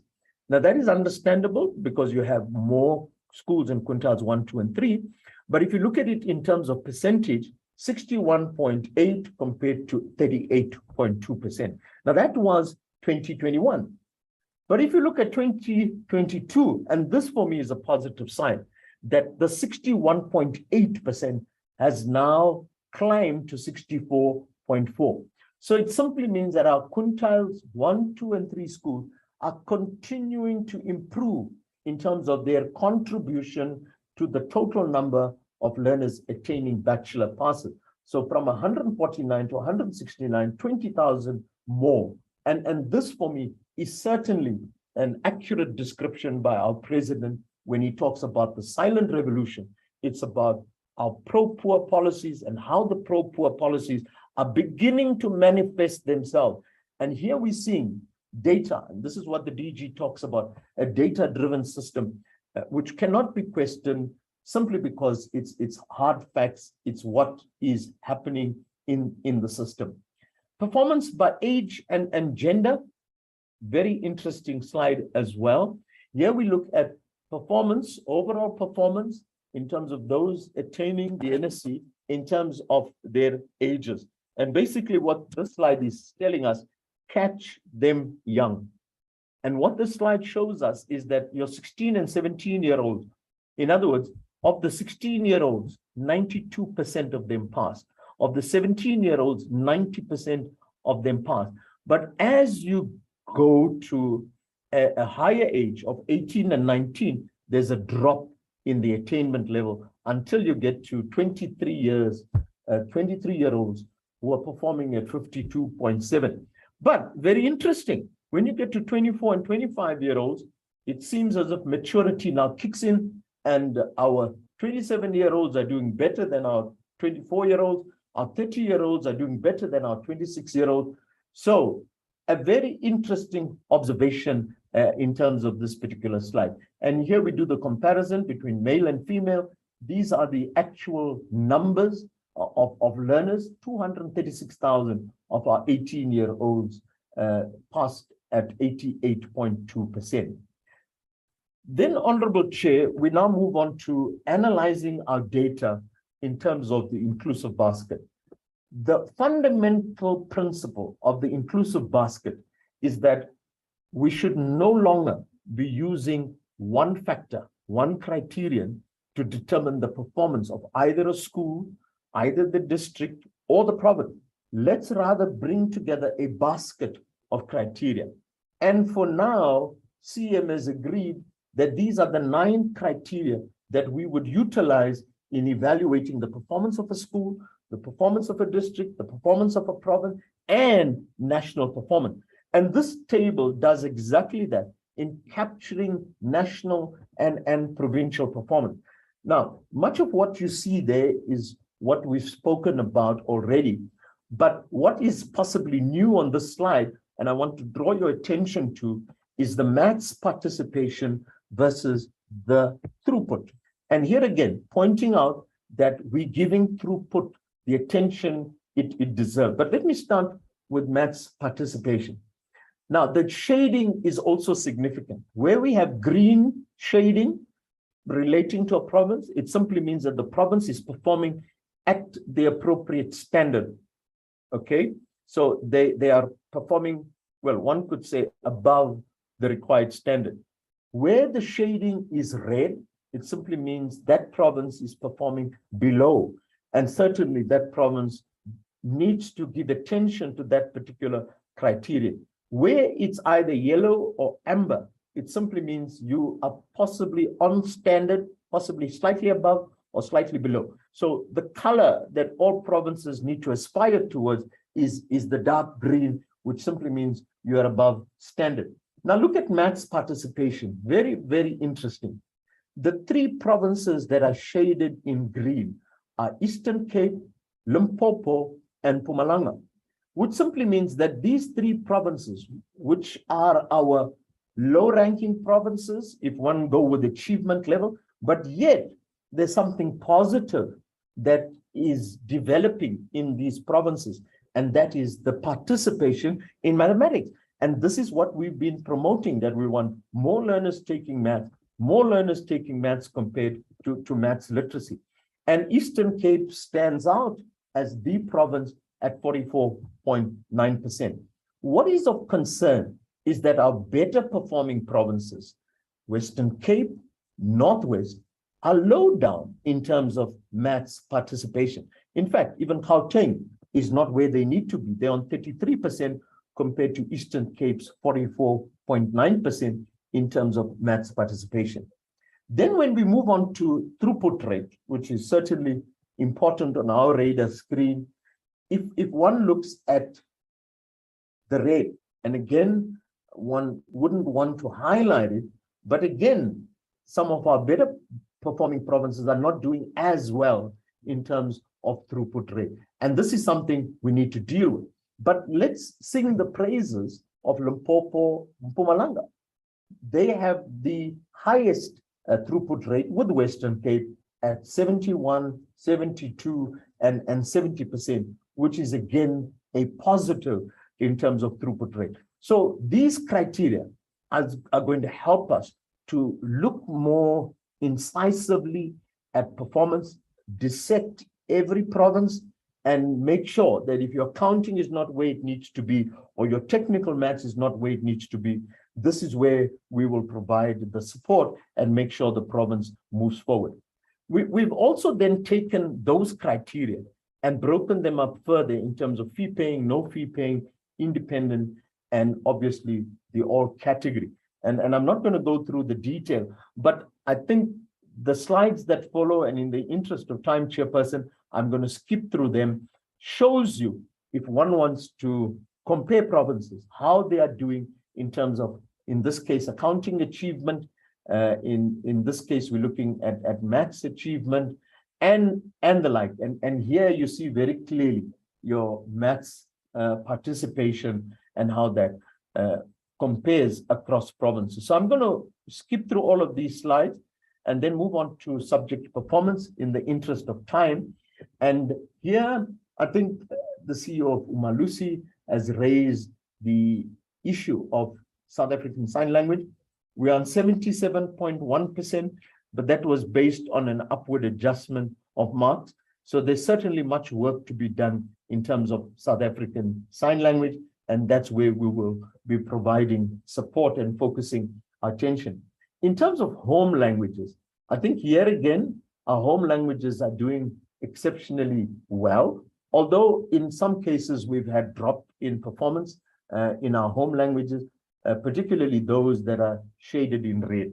Now, one may say that a drop of 0.1% is not important, but remember, home language has a veto power in the sense that if you fail your home language, you fail the entire exam. And therefore, what we want to see in home languages, 100% pass rate, so that home language should not be the stumbling block in terms of your performance.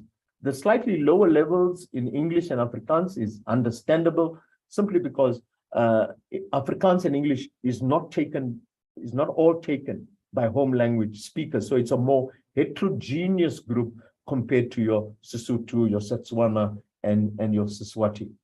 If you look at first additional languages, we're also doing well with minor drops. And we also want to monitor this area very closely. Looking at the other subjects, our focus is on our subjects that have dropped. These are just the 3 from the high enrollment subject. We've not provided you with the performance of all, but we are comparing them across the 4 years. And obviously, mathematics is certainly one of the areas that we will be focusing on in terms of the future. Here we're looking at the performance of our technology subjects. They are doing exceptionally well. And here we need to increase our numbers. Most of them are functioning above the 90%, and this provides you with the detail. And here again, even though they are doing well, we are monitoring them in terms of previous year performance and looking at where performance has dropped, even if that has happened slightly. The next few slides will look at performance of schools and district. And what the next slide does is that it looks at school performance in terms of the different categories, 0 to 19, 20 to 39, and so forth. And here, obviously, we're monitoring the 0 to 19. It's important that those schools performing below 20% has dropped from 41 to 26. But our minister still thinks that that 26 is still too high. We need to reduce that figure to 0. As much as we monitor those schools in the lower category, we're also concerned about excellence, and we want to make sure that more of our schools are moving into the 80 to 100% category. But there has been an improvement from 3,100 to 3,900. More than 800 more schools are now performing in the 80 to 100% category. Looking at district performance, here's another good story to tell. If you look at this slide, in terms of districts performing above 70% in 2021, we had 63 of our districts performing at 70% and above, and 12 districts performing below 70%. But now look at the change in 2022. We now have 71 districts performing above 70%, and this can be attributed to the direct involvement of our minister in terms of district support and the continuous engagement with district directors. And we only have 4 districts operating at below 70%. And I'm sure through the minister's engagement, these 4 districts will certainly move to the 70% and above category in 2022. We've listed here the top 10 performing districts, with Moteo in the Free State as the #1 district. And what is interesting is that the top 10 district is shared by 2 provinces, Gauteng and Free State. And the upset that has been created by KZN with 2 of its districts, Umkhanyaguta, which is a deep rural district that now features as #9 in the top performing district, together with Ugu from KZN. We thought it's important to look at the bottom 10 districts so that we could motivate them. And that's the only reason. It's not to stigmatize them in any way, and they will be getting special attention. Moving on to special needs, I think our special needs, as I indicated, the observations need to be interrogated more closely. In 2021, you had 80.8%, a slight drop in 2022 to 79%, but we're concerned about the drop in numbers. The percentage may not be a big drop, but obviously the numbers is one that we need to be concerned about. But I think the good story here is that 439 of our learners with special needs attain admission to bachelor studies. Our progress learners, they continue to do well. So it's not only numbers of progress learners decreasing, but also their performance. In 2021, the performance was at 37.8. In 2022, 43.4% of our progress learners passed. But let me give you a little more exciting and encouraging information.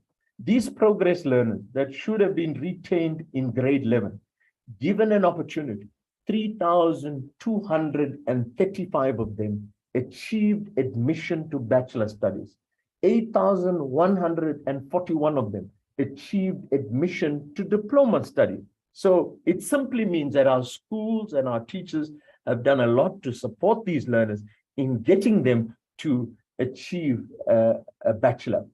I will point out to you that these learners who are progressed even attain distinctions.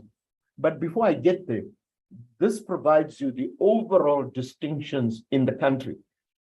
A whopping 218,770 distinctions across the entire country. Now, this is a large number, with 72,000 of these distinctions coming from KwaZulu-Natal at 6%, and 26,000 coming from the Western Cape with 6.2%. So I think what we are saying is that our system is doing well at both ends, at the level of excellence and at the level of the quintile 1, 2, and 3, and in terms of the poor performing school.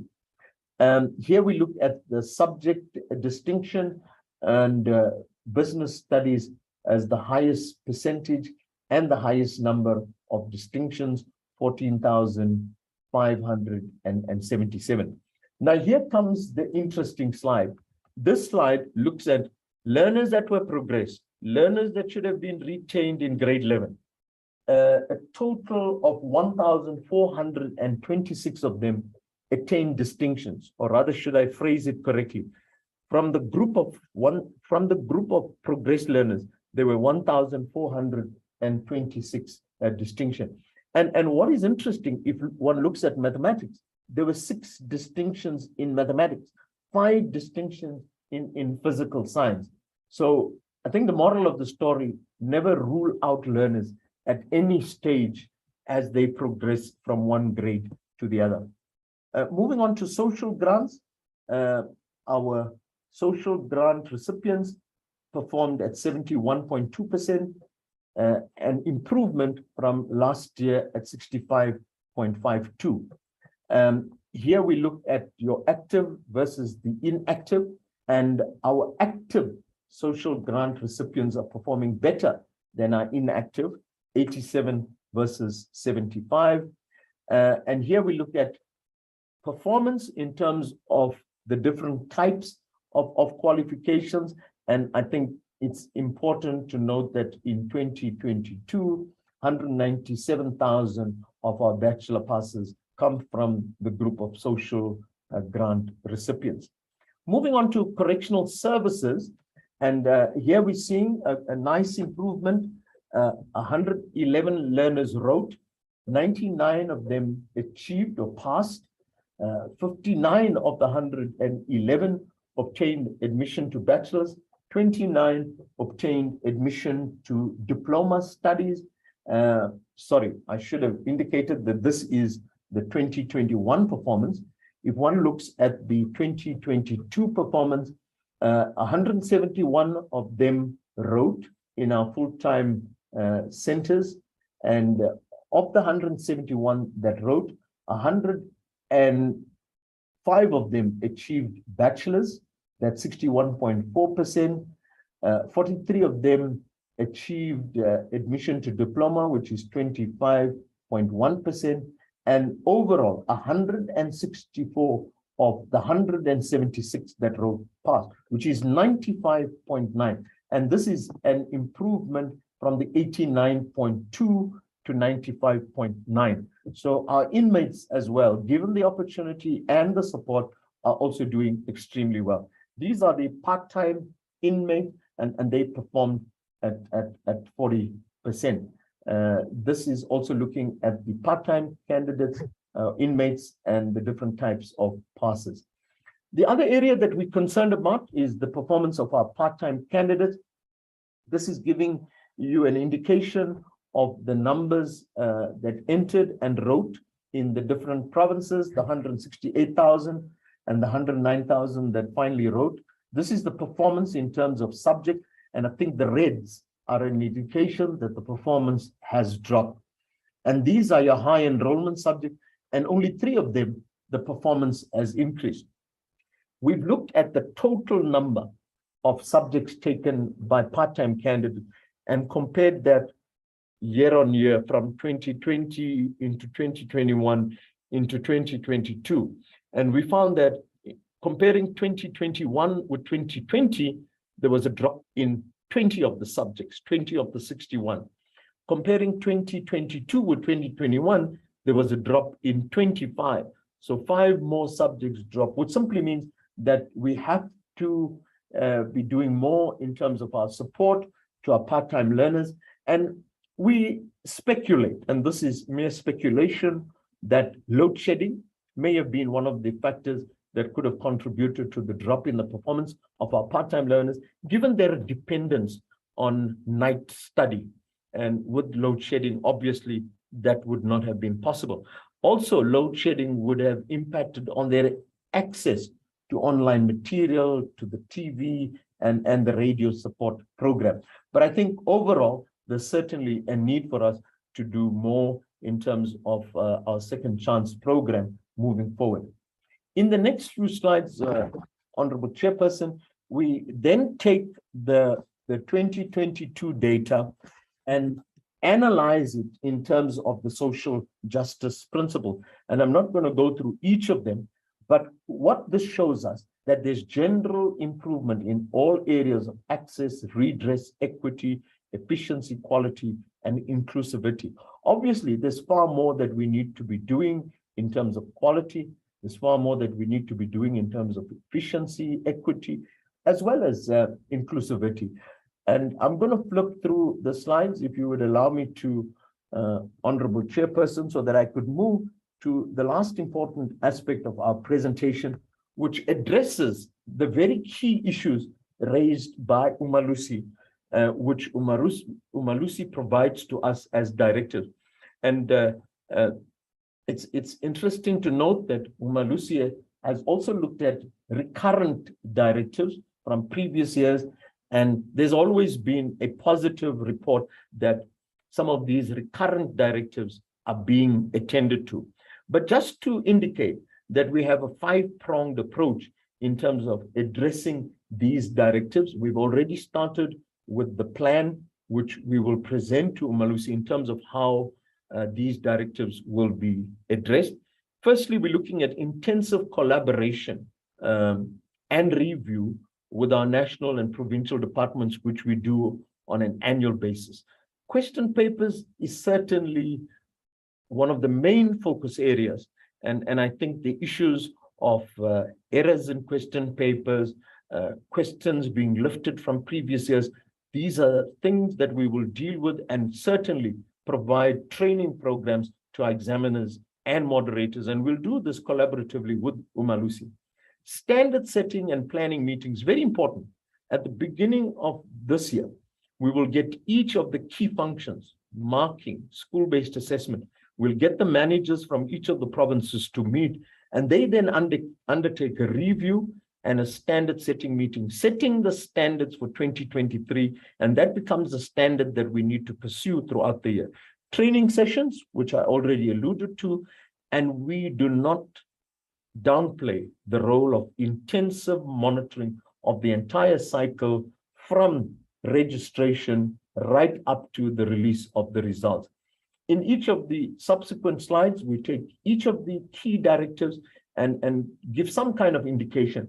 For example, with the lifting of questions from previous years, we're going to get our moderators and examiners to sign a declaration that no question would be lifted, as is. Obviously, a question can be taken, amended, modified. So those are some of the things that we'll be doing in terms of question paper development.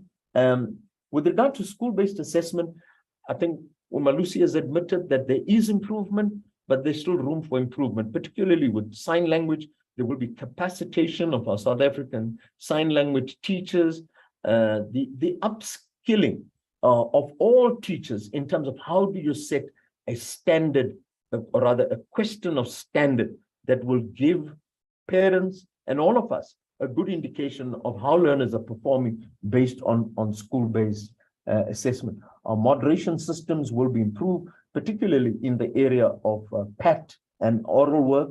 Administration, I think the CEO has also raised the issue of storage point. We've made good progress, but there's certainly more that can be done. The staffing is certainly an issue. We will conduct a survey of what the current status is and see how we can work with the provinces to fill certain critical posts. And this report will be presented to HEDCOM and CM.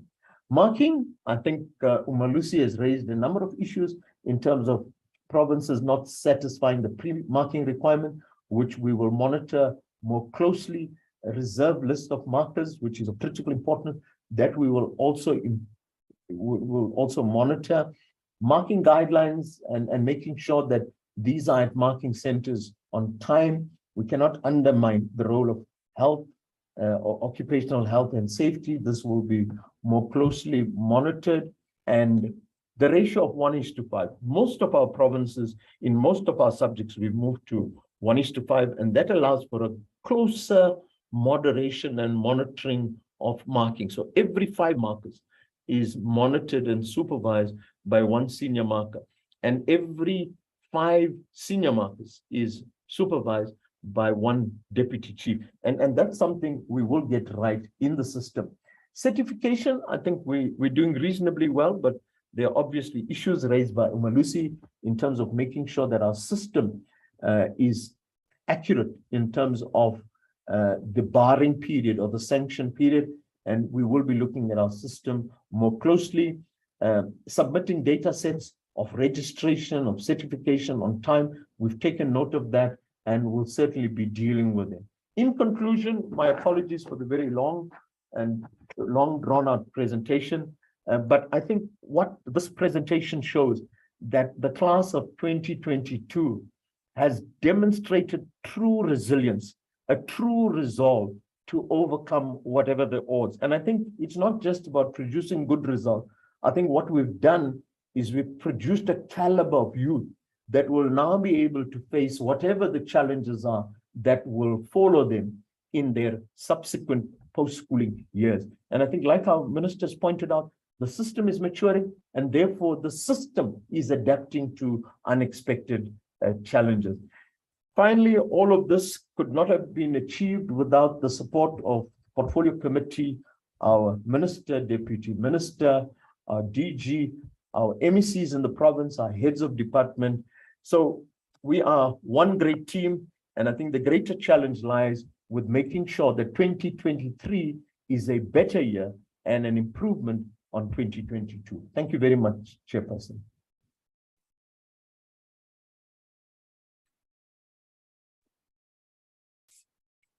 Thank you very much to both the department and Umalusi for these 2 presentations. It's now 19 minutes to 12.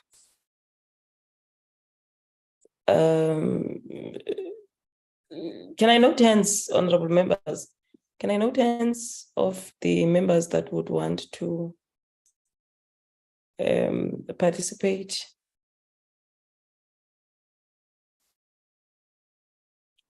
There is a hand of Nodada Siwela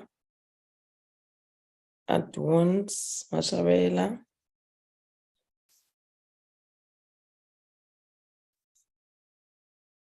In that order, Nodada. Thank you so much, Chair. Good morning to everyone. Before I start checking, I'll just check if I'm audible, please. Yes, you are audible.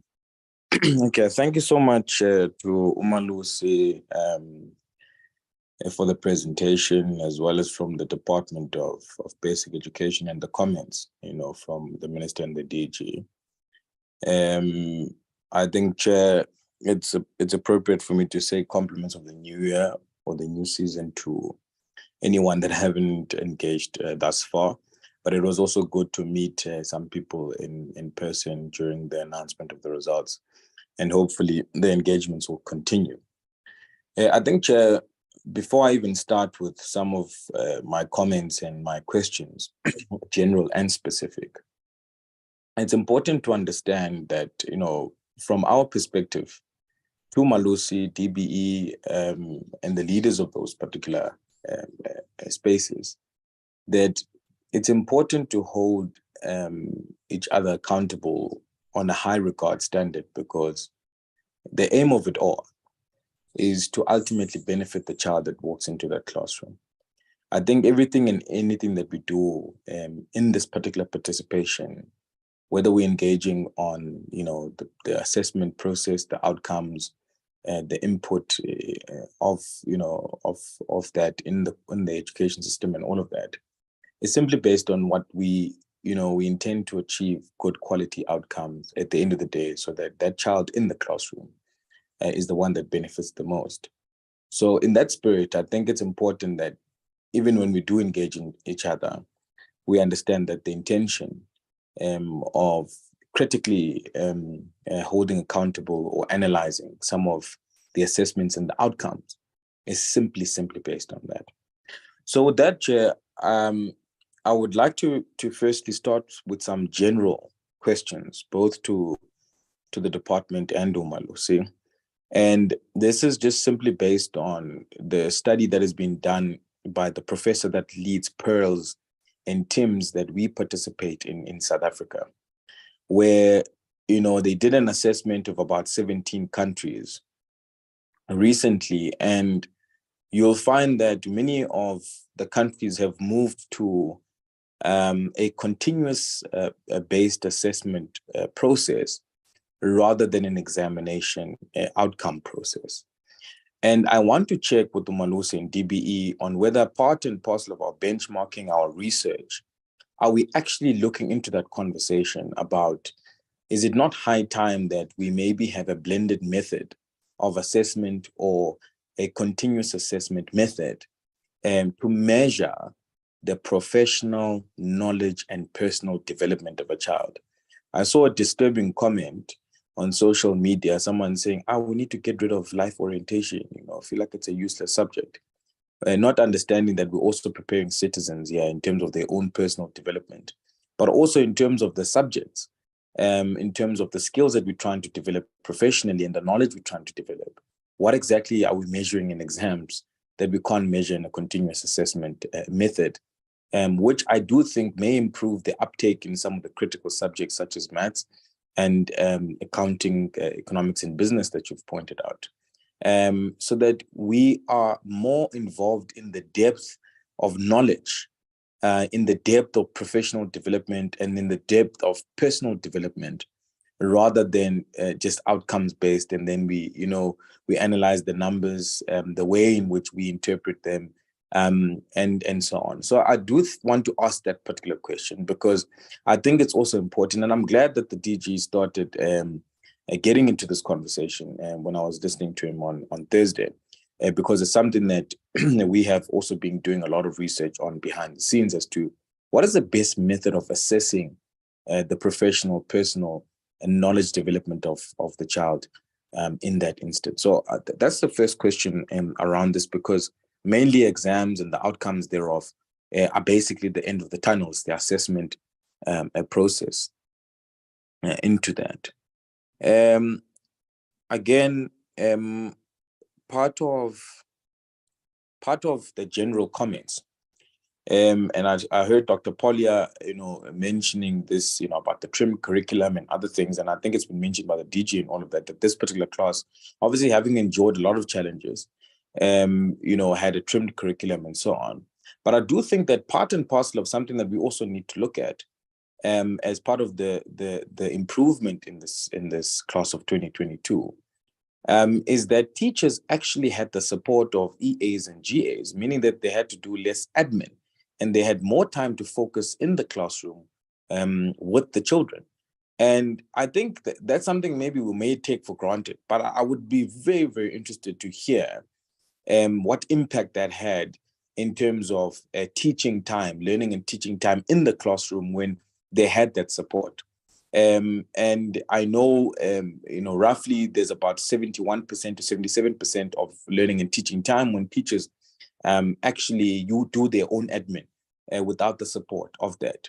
And whether that is not really contributing to the quality outcomes that we've seen in some elements of analyzing these results and maybe the improvement of the bachelors and so on, basically the slight improvement that there is, and may be attributed to some things that we may not necessarily be measuring, but are important.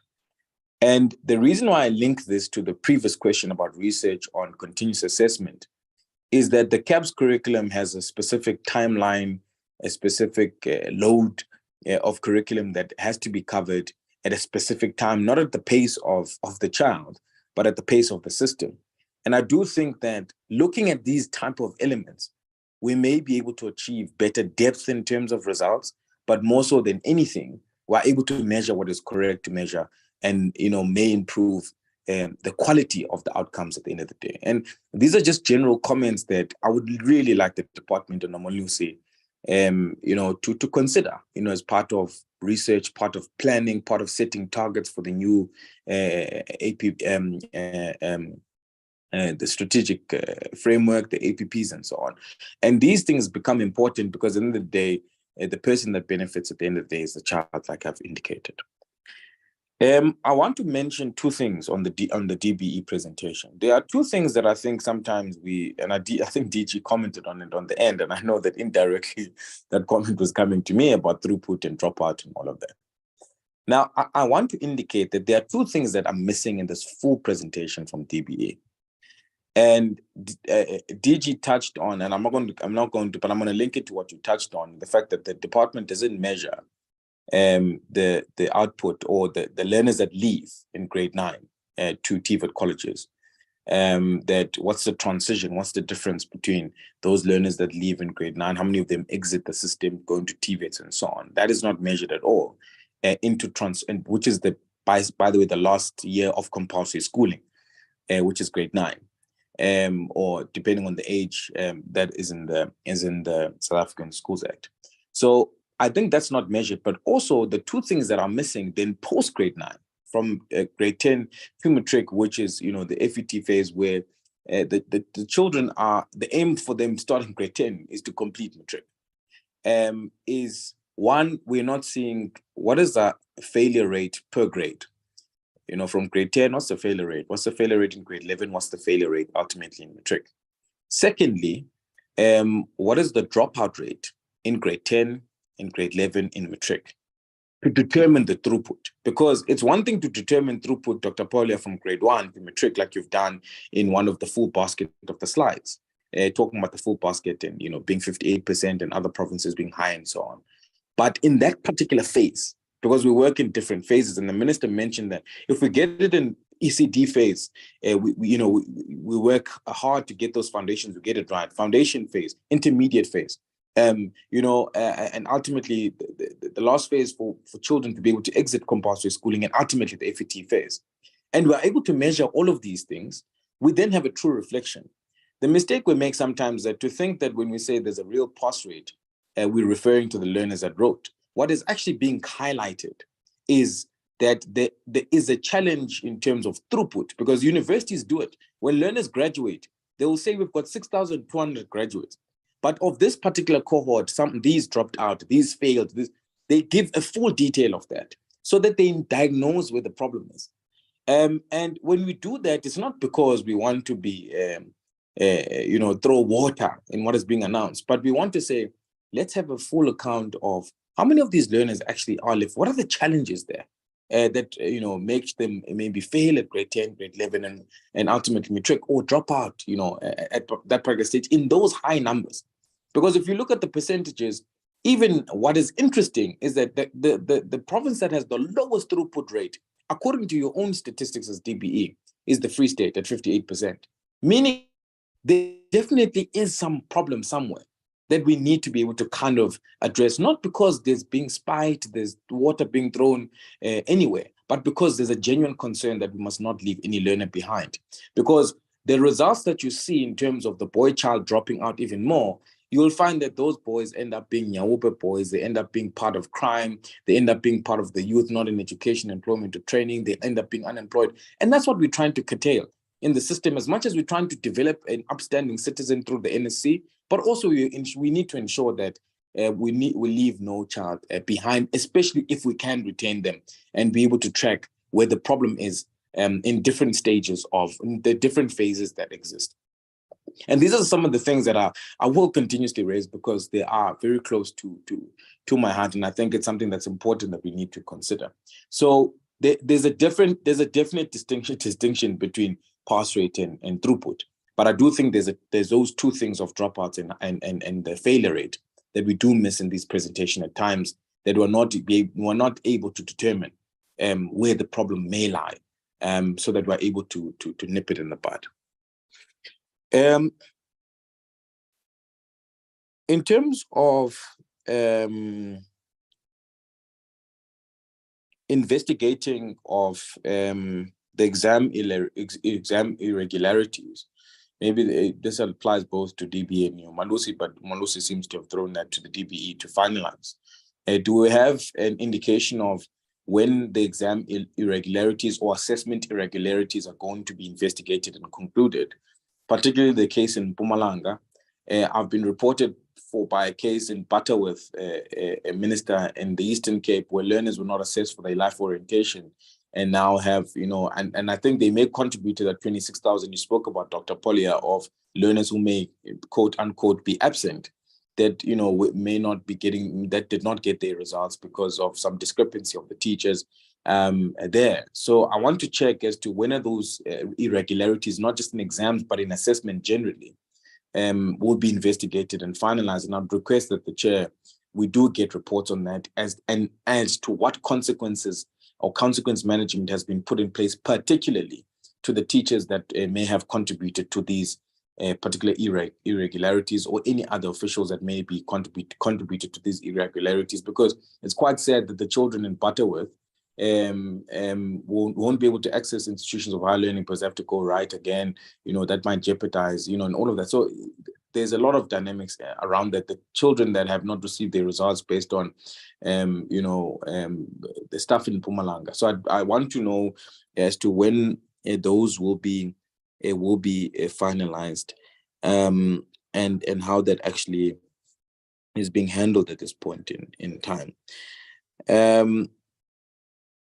I do want to emphasize again, Chair, that there are some proposals that I would like to make in the process, and one of them is that as part of the targets of the department, it must be inclusive of what throughput rate the department aims to achieve. The quality of the passes in terms of bachelor's, diplomas, and so on must also be indicated in terms of the targets of the department, so that we're able to hold that accountable, as well as the professional development of teachers, especially in line with the fact that there's a 3-stream curriculum model, and DG was right to say that the countries that actually thrive economically focus on vocational, occupational qualifications and so on.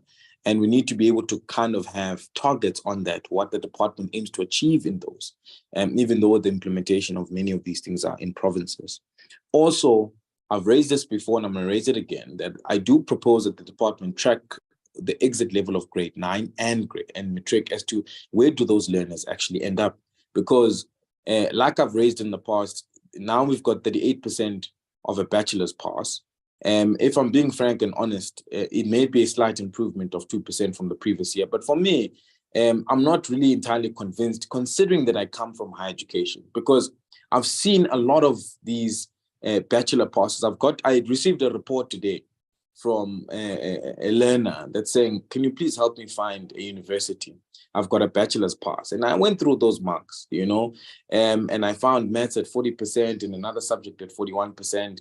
And, in my mind, and knowing how the system works in the universities, and comprehensive universities like DUT and others that may consider diplomas, that it would be very difficult for a child like that to even access a space because they may not meet the minimum requirements. So the quality of bachelor pass and where those learners are placed and located post-matric is important to analyze so that you are able to see the impact of this NSC bachelor pass, quality pass. And these are things that may sometimes sound like, we are being overcritical, but it's a reality that you deal with, especially as a person that has been on the ground at the doorsteps of those institutions where many learners with bachelor passes have been turned away, some in diploma passes not even considered.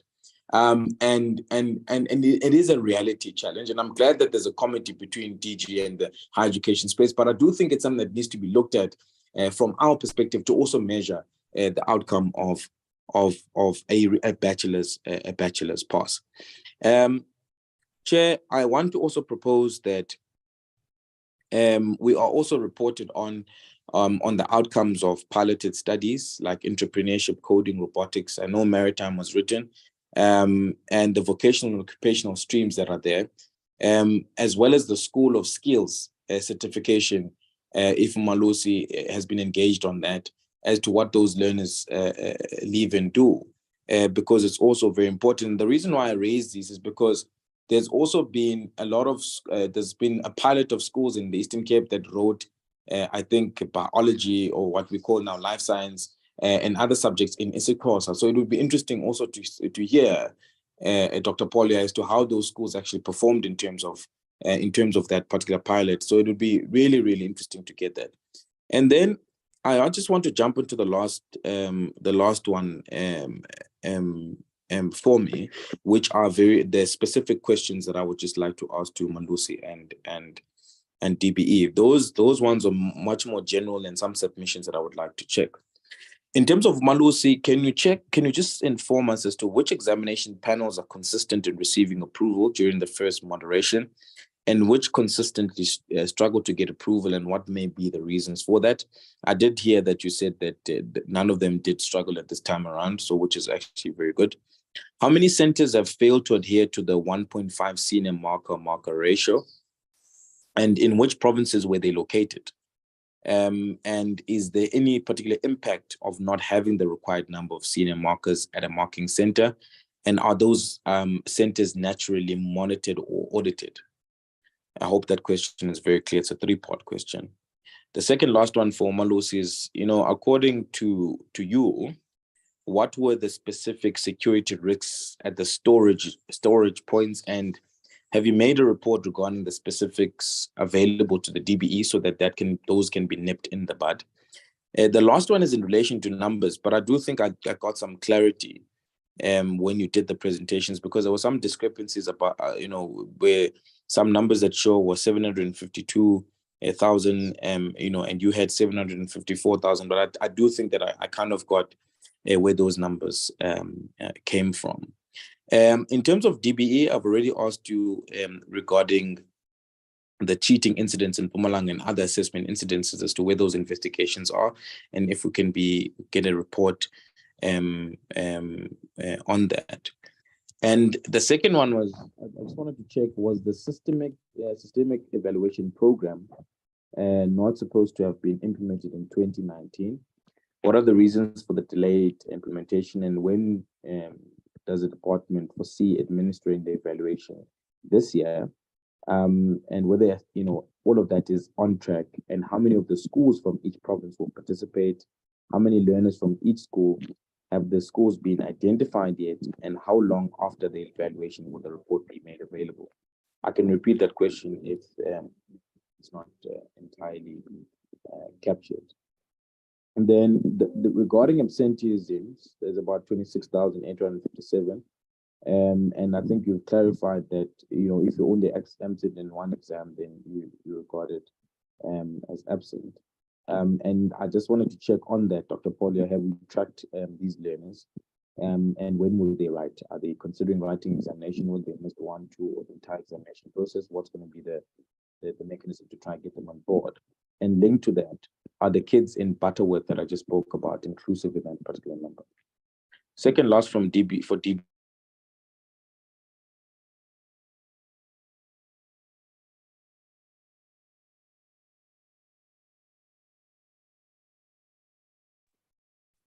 We lost him there. Not that. Yeah, have we lost him? Okay. I thought I was the only one. It sounds like load shedding. Yeah. Not that. Can you hear me now? Can you hear me now, Chair? I can hear you, but we are losing you. You must finish now. This is not your only meeting, Kaluk. I'm almost done, Chair. Sorry about that. I think maybe it's the passion that's driving me. Can you hear me, Chair? Yes, we can hear you now. Yeah, it's the load shedding and this thing of load shedding, but let's not get into it. The second last question, Chair, was to DBE. In terms of maths participation, I just really would like that to be put as part of the targets, but also to understand what is the strategy around that, because it contributes quite critically on critical knowledge, as well as the depth of problem solving. And I'd really be interested to know on that. And the last one is that the number of schools with a pass rate of less than 40% have decreased.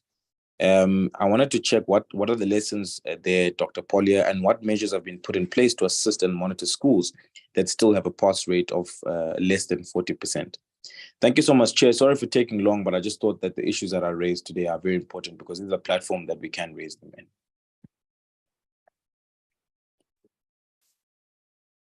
Thank you. So will I have you? Are you fine? I pass you. No, Chair, am I audible? Yes, you can proceed. Yes, thank you, Chair, and greetings to the colleagues on the platform and compliments for the new season. First, let me congratulate the department for a job well done. The 80% pass rate is quite commendable, and it is very important for the country because then we can see where the Department of Basic Education is heading to with public education. Secondly, Chairperson, I have got 1 or 2 questions to ask. But then the first question that I would like to ask the department to respond to is that the DA has a particular way of calculating the dropout rate in order to dispute the pass rate in the DBE. In all honesty, they are trying their best to show that the department is not doing well. However, we see it differently. What I would like to know from the department is how can the department explain the false interpretation of dropout rates peddled by the DA to discredit the basic education system? The second question, Chair, it's one of the key factors for quality teaching and learning is the learner-teacher ratio, as it impacts the time for teachers to support individual learners, comparing independent school fee paying schools with no fee paying schools. How can this aspect be addressed, and how can technology be used to close the gap? Thirdly, the Free State Province has consistently performed relatively to other provinces. What are the key drivers of the performance of districts in the Free State? We welcome the overall increase in performance of all provinces, particularly the significant increases in KwaZulu-Natal by 6.2%, Limpopo by 5.3%, and the Eastern Cape by 4.2%. What is the relationship between the outcomes with the throughput and how can provinces with lower throughput with high result improve their throughput. The basic education system is showing signs of improvement, whilst in the other critical areas, significant progress has not been realized. From the overall assessment of the performance of the class of 2022, what are the lessons the department and Umalusi will build on to strengthen the system? The Western Cape has the lowest participation rate. Why is this the case? What impact does this have on the performance outcome of the province? And why is there a high variation of participation in mathematics? Lastly, Chair, with regard to the teachers or other invigilators that we find to be trying to assist learners, I would like to know how many invigilators were found conflicted by being involved in advantaging learners unlawfully, and how many are the department dealing with these cases during exams and school tests in the year? And when will the investigations regarding the learners that were advantaged unlawfully be concluded so that all of them can get their results? As it stands now, their future is on hold. When will these investigations be finalized and their results be released to them for them to be able to plan their future? Thank you, Chairperson. Thank you, Mashabela. Thank you, Chair. Greetings, members and Minister. Page 10 of the presentation outlines the number of teachers versus the number of learners in each province. The recommended teacher-learner ratio is 30:1. How is the department going to ensure that there is a sufficient number of educators to meet the teacher-learner ratio? Which provinces or regions are still lacking the most? Linked to that, how far has the department gone in eliminating the problem of unqualified or under-unqualified teachers in public schools? Lastly, Chair, noting the stiff competition for university studies, what is the rationale behind admitting students who have a 30% pass mark for one language and one subject into admission for a bachelor field of study? Most of these students will not be accepted by universities anyway with that kind of pass mark. Thank you very much.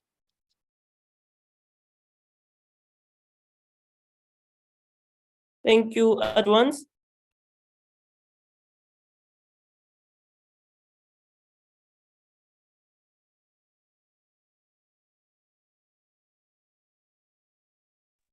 Honorable at once. Thank you very much, Honorable Chairperson, and good day to your good self. Good day to the Minister, the Deputy Minister, the DG of the department, the Chairperson of Umalusi, and the CEO of Umalusi and their teams, and also to the honorable members of the Portfolio Committee and everyone in the platform.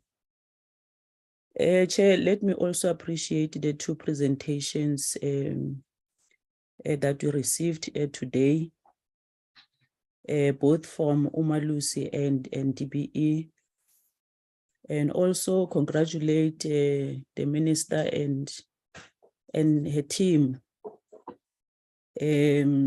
for raising the bar so high when it was not expected due to various challenges that we encountered as the country and also in the world at large. But they managed to pull through and make this country very proud. Not forgetting the provinces, the districts, school principals, teachers, and the learners, including all community members and stakeholders, your SGBs, because this cohort was a very fortunate one. It had support in various stakeholders, and everyone was involved, including those responsible parents that are involved in their upbringing and the education of their kids. We really appreciate the good work that has been done all through this, the term. In the 6th Parliament, we have never disappointed. So we're really grateful to be part of the team that has to do oversight over such a team that is dedicated and always proving us that they are doing their job. Chair, I have a few questions that I would like to raise with both Umalusi and DPE. The first one, Chair, is with regard to this 30% of requirements for matric. The question is for both Umalusi and the department. What is the response of the department and Umalusi on the allegations that the pass rate requirements for matric are 30%, and how would you explain it to a layman?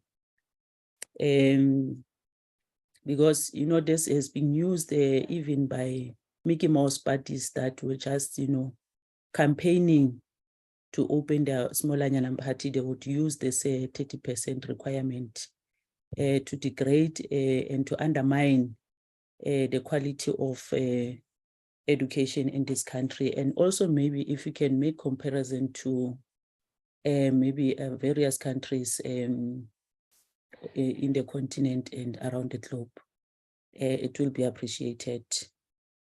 Secondly, Chair, when you started with the meeting, you requested that we receive a comprehensive report from TBE on this issue of mathematics, noting the decline in numerous STEM and languages, your science, technology, engineering, and maths, as compared to previous years. What are the common factors which can contribute to a decline? And what factors does the department identify as contributors to the decline for the class of 2022? If maybe I can get clarity on that one. Chair, my other question is, what has been the progress of the class of 2022 in terms of curriculum coverage, noting the impact of coronavirus pandemic and also the load shedding that impacted the learners during their time of exams. The other one, Chair, I would want to know, part-time learners have not improved relatively to many preceding years, and how does the department ensure part-time learners are supported, and how are they going to support them? Because we've seen that also there is a decline on the performance by part-time learners. Chair, on the tracking of class of 2022, the current class is significantly lower than all preceding years for the past 10 years. What does this mean for the class, and what relationship exists with the number and dropping out? I think we must also receive a report on the dropout rate, as we did, I think, if it's not last year, it's a year before last. And also maybe get an update on the tracking mechanisms that the department has in place in making sure that they try by all means to recoup and also bring back those learners to the class. Chair, my next question is with regard to inclusive education, which is critical in ensuring equitable access for all learners despite their abilities. The 2022 cohort of learners with special needs declined. What is the progress of programs which supports learners with special needs? More especially, we've seen the decline on the sign language. If maybe we can get maybe an explanation on that. And sometime when we're doing oversight in one of the school, the special school of, there was an outcry that they cannot recruit teachers with the relevant expertise that would teach these learners with that special need, which is sign language. So it's one of the challenges that I have picked up, that some of the schools need such expertise for such specialized schools. My last question, Chair, will be on the department. Does the department make a comparison of performance of learners who stay in boarding schools and those who don't? And if yes, what are the trends? There are provinces that have actually tried to, assist learners, more especially from rural areas or farms, and gathered them, like in the Northwest where there are mega schools. Would want to know what is the performance thus far. Chair, let me pause there, but once more congratulate Minister and the team, and also Umalusi for delivering quality results. Thank you very much. Thank you. Honorable Sukers. Good morning, Chair. Actually, good afternoon. Good afternoon, Chair. Good afternoon to my colleagues and to the department and everyone on the platform. I want to say thank you to Umalusi and to the department for their presentations. I want to especially congratulate our learners, their families and the educators and this department on the achievement. One has to say that it is definitely quite an experience to be in the room on Thursday night. And I don't think, regardless of your views on pass rate, we all were invigorated by the spirit in the hall. So well done on that to the department, really. Chair, I want to say that moving away from exams to more school-based assessment definitely is a welcome development, and one can certainly see the improvements based on that as well. However, the matric pass rate percentage, in our view, hides a number of serious issues. My first question is both to the DBE and to Umalusi. On slide 9, the DBE mentions unregistered independent schools, and you add the comment illegal. Now, I'm going to go back to my old questions because this is part of Umalusi and the DBE's mandate. How many of these schools are there? And what research are you doing on these schools? We saw a newspaper article reporting that the Office of the Chief State Law Advisor had provided a legal opinion on the request of the DBE, stating that schools that do not offer CAPs, such as Accelerated Christian Education, Cambridge, Montessori, and Waldorf schools, are defrauding parents. So these schools in those terms then are illegal, in your terms, are illegal because the qualifications they offer are not on the national qualifications framework. Now that sounds terrible until you find out, Chair, that these schools which have been in existence since well before 1994 met with the DBE, Umalusi, the Department of Higher Education and Training, SAQA, and all stakeholders from government in February 2019. So that took place nearly 4 years ago. What has Umalusi and the DBE done in the last 4 years to address this issue? Because I believe that all of the institutions involved have offered the department assistance to get these qualifications registered. Then we have micro schools. DBE and Umalusi have known about these at least since 2017, when you issued the policy on home education for comment and you called these schools illegal. What steps have you taken since 2017 to engage with these schools and create a policy environment that allows for their registration? And then finally, we get to online schools, which are in a different category. And I think one of the committee members last year in the latter part of the year raised this as well. Online schools are in a different category, but once again, distance learning institutions and homeschool curriculum providers that have been more recently become online schools have been asking the DBE and Umalusi to address their status for a number of years. The DBE promised the framework on online education in October of last year. Chair, I would like to know where that framework is, because this is indicative of a research and policy failure at both institutions. What is going to be done to address it? And I would ask that we get firm commitments from the DBE and Umalusi to address these issues, and also to get a timeline on when they would address it and come back and report to us.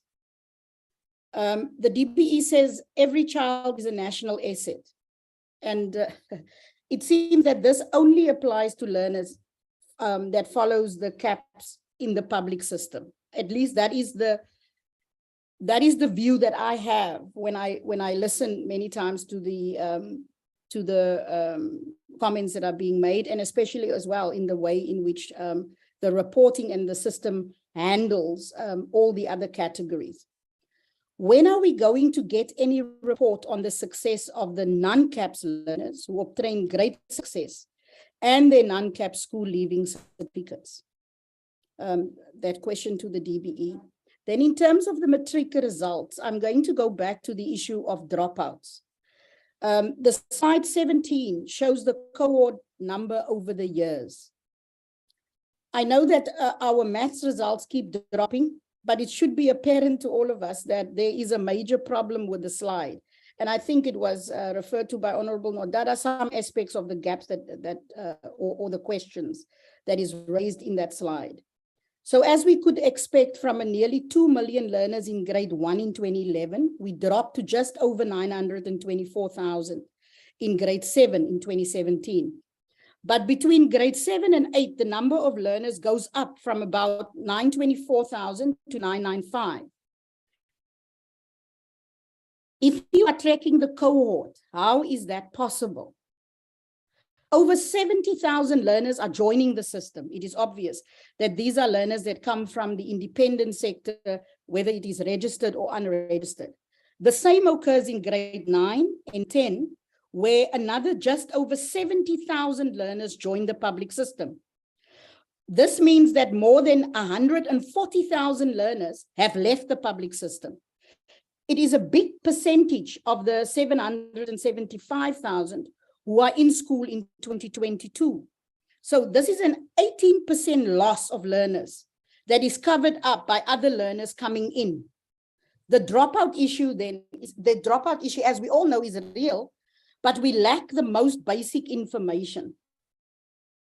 And so while we welcome the minister's commitment last week, Thursday, to researching the dropout, is the department willing to work with a broad base of academics, NGOs, and stakeholders so everyone has confidence in the research design.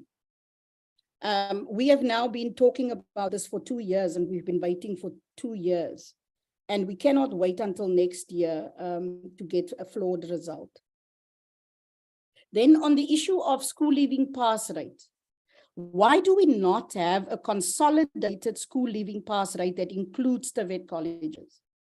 I know that it falls under a different department, but it shows that it would show the departments are working together, or maybe then we need to again combine the two departments. And this goes also the same on the NASCA that I will talk about a bit later. Why does, my other question in regard to this, Chair, is why does the NEC, the National Senior Certificate results and the award ceremony not include TVET students and non-CAP students if every learner is really a national asset? So if our philosophy is that we need to include all those categories, and my question is, why don't we? So while I know that the TVET colleges hold their own ceremonies, it is not on the same scale like we had it on Thursday. I think really the spirit of that ceremony on Thursday was really, it is so inspiring. And I think all of us were every moment in that presentation with the DG and couldn't wait for the minister to finally say it, you know.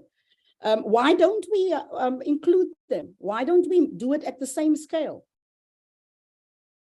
It is pointless to say too many learners are following an academic stream and not going to TVETs, and then all the DBE does is publicize the NEC. When are we going to include TVET students in the matric result ceremony and highlight the value of TVET qualifications? Last year in the House, Chair, we, in a speech I again brought up, and I did it in several speeches, in the women's debate, in the basic education debate, at every possible chance where it would be applicable, we highlighted the issue of the National Certificate for Adults. And when is there going to be a firm commitment? And I think I spoke to Umalusi, CEO, on Thursday evening about it. But when are we having significant progress on this? And is when is the DBE going to have the conversation and press on this? If we ask the Department of Higher Education about it, Chair, if we ask the Department of Higher Education alone, we need both departments to address it. And in terms of my next comment, Chair, is linked, and question is linked to this as well. Learners are registering for the senior certificate report delays, they report difficulties. I had a conversation this morning about individuals or people struggling to get registered throughout the country. So what is the status of the senior certificate registration process? And can we get feedback on what are the problems and the backlogs where this qualification is concerned? In the previous years, the minister mentioned the possibility of year 13, and I think minister mentioned it again the week before. What progress is being made in that direction? And then finally, Chair, what thought is being given to moving away from a high stakes exam like the National Senior Certificate? I just want to express my concern that policy development at Umalusi and the DBE appears to be in crisis, and that does not bode well for the future in a rapidly changing educational sector. And many of my questions, Chair, is based on that. Thank you, Chair.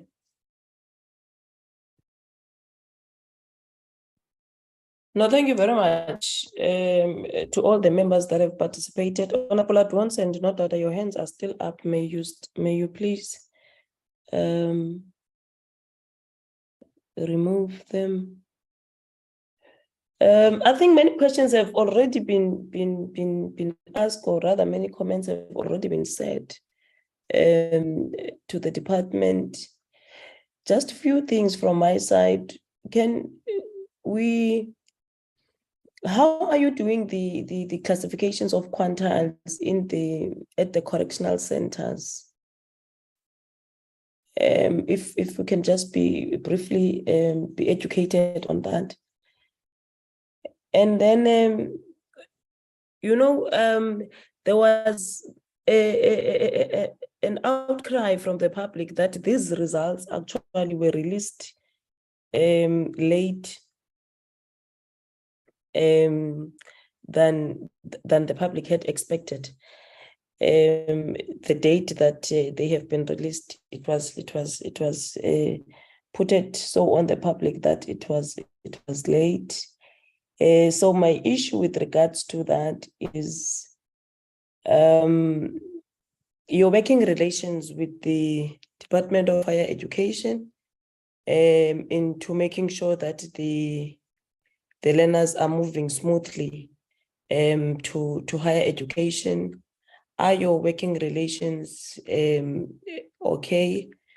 Will there be no issues in terms of the learners moving to higher education, knowing that our learners do not apply and they don't even apply for bursaries? They are only now up and running. I'm sure all of us, we are inundated with calls now. They are looking for bursaries. They are looking for everything they can get so that they can get themselves in schools. Now if it was according to me, and I would be asked, what is it that I think as the oversight body we need to do to strengthen these results, would be that if we can focus our oversight for this year in the schools where there are learners with special needs, and also the subject advisors that are dealing with mathematics and physical science. I probably think that we can have a great improvement. My view is that the department has neglected the schools with special needs, or rather we are not giving the adequate support that is needed for those learners, particularly the learners that are using sign language. And the reality of the matter, the enrollment of those learners is increasing each and every year. But then in terms of the pass rate, we are dropping, and we are dropping a lot. I think it's about 20% drop that that's the only space where I feel that we would need to do more. And I think the department should be able to tell us what are the plans to get those learners as well on board. This issue of 30%, and I think many members have spoken on it, and I really don't think that year in, year out we should go to that debate, because I think really it's a bit out of place and out of space how we reason the outcome of the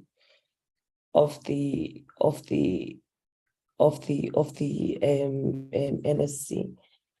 I don't know if the department can have that information right now, but I am interested in finding out how many candidates that got 30% and less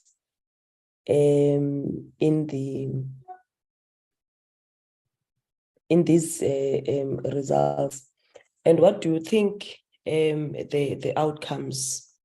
I mean, what do you think the reasons are for the 30% and less? The other issue I'm interested to know, in your interaction with your provinces, we know where we are now that many provinces are putting a lot of effort in the exam preparation programs. Like many provinces are having camps, they're having winter camps, they're having what camps. Actually, grade 12s don't get really to rest. But those camps are being seen as if they are the real cost drivers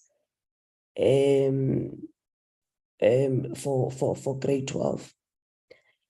Now, what is your view as the department? Do you think that having those camps year in, year out is making a huge difference?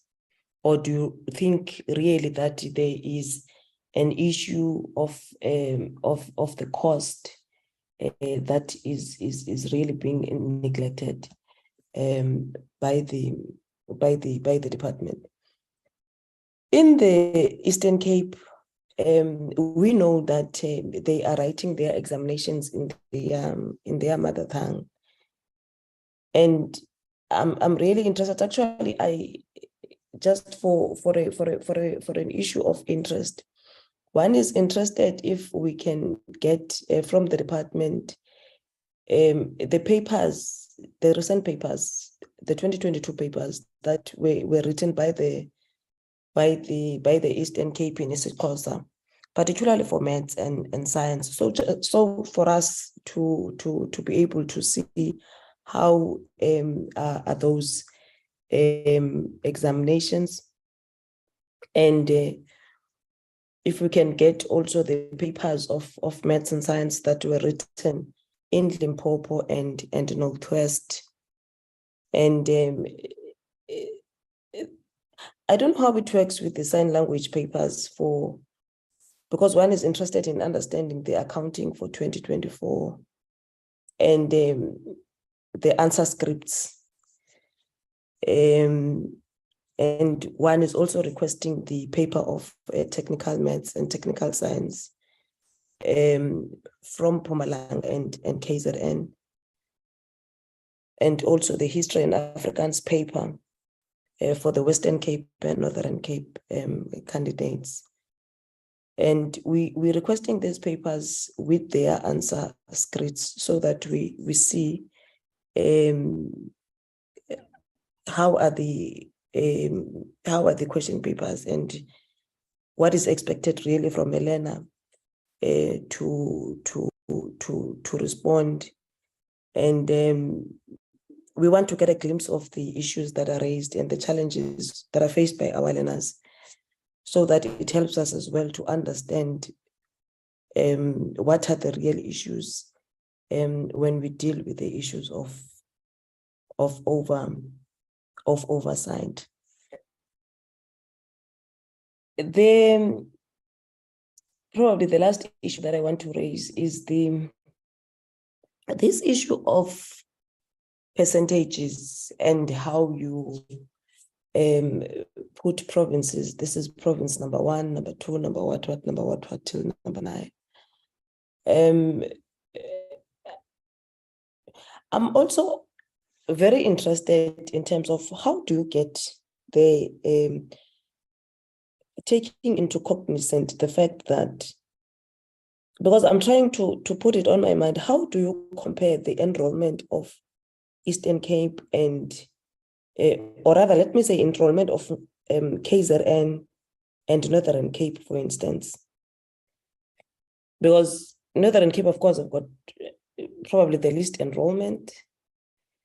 Now, how do you compare that percentage? How do you get to this percentage is fit from this province, whereas the enrollment differs very with very huge margins?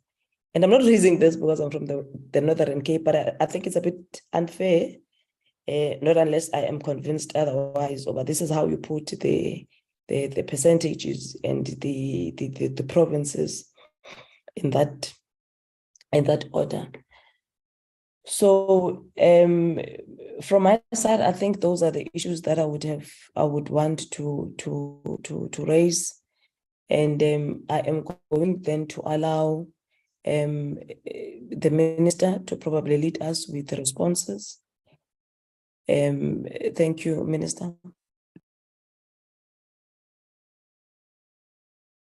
No, thank you very much, Chair. And let me thank members of the portfolio for the engagement, and have to say, as usual, one finds these engagements very helpful, provocative, and also, as I say, challenging. So I'm going to answer a few because I can see we're running late, Chair, for your closing time, so that colleagues have also the time to respond. So I'll take a few answers, and then DG will identify where we have left and then pick up on the others, because others are much more technical. Chair, on the question of assessments and assessment regimes, I can confidently indicate that it's a matter that has been occupying us for some time as the sector. Last year in particular, we even had a CM where we were getting reports from HEDCOM about our assessment tools, because one thing also, in addition to what international trends are, there's also just a very good side of COVID, which forced us to also re-examine our assessment tools. And as a result, we came with a process towards really working out how we are going to improve and change our assessment regime, mainly also guided by international trends and also what the COVID lessons were. And I think when we were invited, because it is a very interesting subject, even ourselves as CEM and HEDCOM had to go backwards and forward at some stage. CEM we couldn't find our way around in approving what should be the changes, but it is a very important topic for the sector, and I think we'll gladly wish to share with you what the discussions are. There was also a question on EAs. Again, Chair, there's lots of, that we have reports also on EAs that we can share with yourselves, your education assistants, because after every cycle thereof, we do evaluation, we check with schools, what do they find as valuable about the participation of education assistants, and what is it that they think as schools we can do to improve. In some instances, they would say reduce the number of EAs. In some instances, they would say send us more of teaching champions. So it's been an ongoing assessment in terms of the impact of the work they do. I can just cite two in addition to what the member had said, member note that I had said about helping with academic performance. Some of the things really will be some of the things that we need in the system. I mean, schools report that these EAs, because they're young people who have no pressure of academic, of curriculum burden, where children will not easily go to a teacher if they're underperforming and talking about their social matters. But they used to find it easy to go to EAs and really get psychosocial support, which was also a good lesson. Some of them, because they were supposed to, in the morning, sanitize and then monitor, and they will find different things to do in the school. They will paint schools, they will repair on their own, they will fix. Some of them came with skills which we normally don't have. So there's lots of good things that we got, that we received from the EA process. And again, we can do that. And I think, again, Chair, we can talk about differentiated teaching, about how the curriculum is managed pedagogically in the classroom to accommodate a different learning speeds, different abilities. And again, that we can share with yourselves, but it is an area that we're always informed with. I'm glad that we've also discussed this question about throughput rates, pass rate, failure rate, repetition rates. And the slide that Dr. Polo was showing is part of the slides that we use in our monitoring. On an annual basis, we're able to monitor how many learners are repeating the grade, how many, and that's why even when we introduce this promotional system up to grade 10, it was also informed by our monitoring of your pass rate, repetition rates, attrition rates.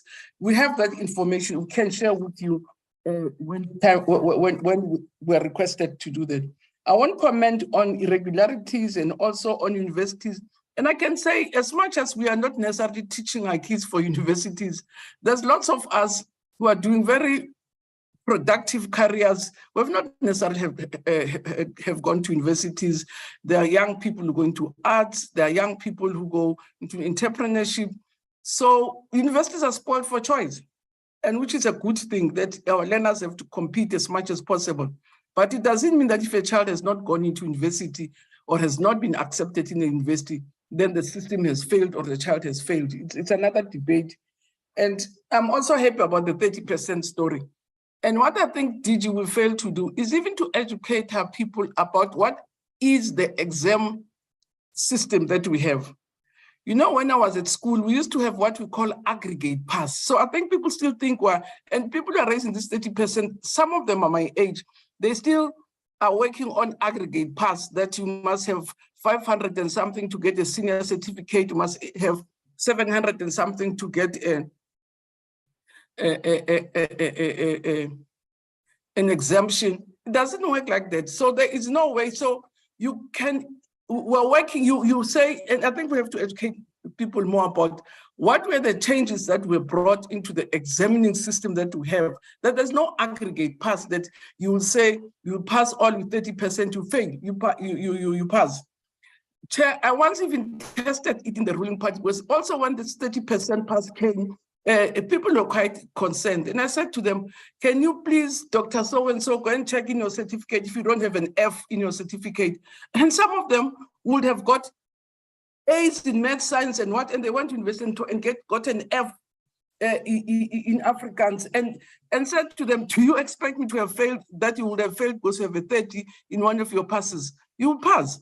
But if you, so you can't pass with 30%, that's the point I'm trying to make at all. But you can get a 30% pass. It's your F in some instances. Half of the people in the hall, in the meeting that I was, had got school leaving certificates. I said about. So not all of you had e-metric and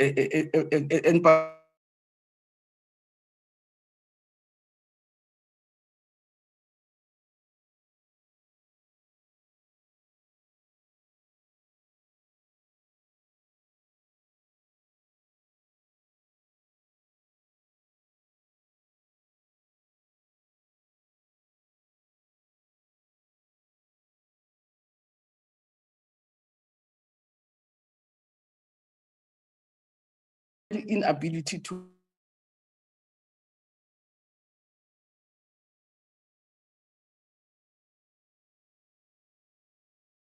recording in progress. And we will all agree that math is a foundational subject. If with our weak foundations, we are going to sweat and won't get results, I think we need to agree that we have to get these mathematical skills in our children's conceptual development when they are still young. Your foundation, your ECD, your foundations, until we get for the learning foundations, we will struggle the way we're struggling. And I'm very hopeful that now with the ramping from the bottom, we will begin to get outcomes. But to think you can get kids passing maths at grade 12 when they have not thrived in grade 9 and they've not thrived in grade 6 and grade 4, it just will not happen easily. And we're trying, but I think the best method is to get it right where it studies, where it starts. We, on this dropout rate, which I think people are rightfully concerned, the last time we did a study, I was told it's about 10 years back. And when we were announcing results, we did commit, Chair, that we'll do another study around the dropout rates, attrition, which is really an efficiency issue, which we're supposed to be reporting on. State South Africa also about 5 years back also did a study tracing the results for learner dropout rates, which amongst others will be academic, and those reasons that came from State South Africa also informed our curriculum changes. But some of them, and it's very useful that this debate is very current, some of them are societal. They talk about your supervision, your poverty in communities, and all other things. The pressure, the youth pressure, you can see the youth pressure, the levels of suicide are also some of the factors that leads to dropout rates. And I think when we can project that scientifically, objectively, and remove the emotions thereof, all of us as a society will begin to identify what are our roles, what are responsibilities, and indeed assist our kids to stay longer in school. So I do encourage this discussion because it is a societal discussion that we have to be engage with as a nation, because of the 5 reasons they gave, only one was academic.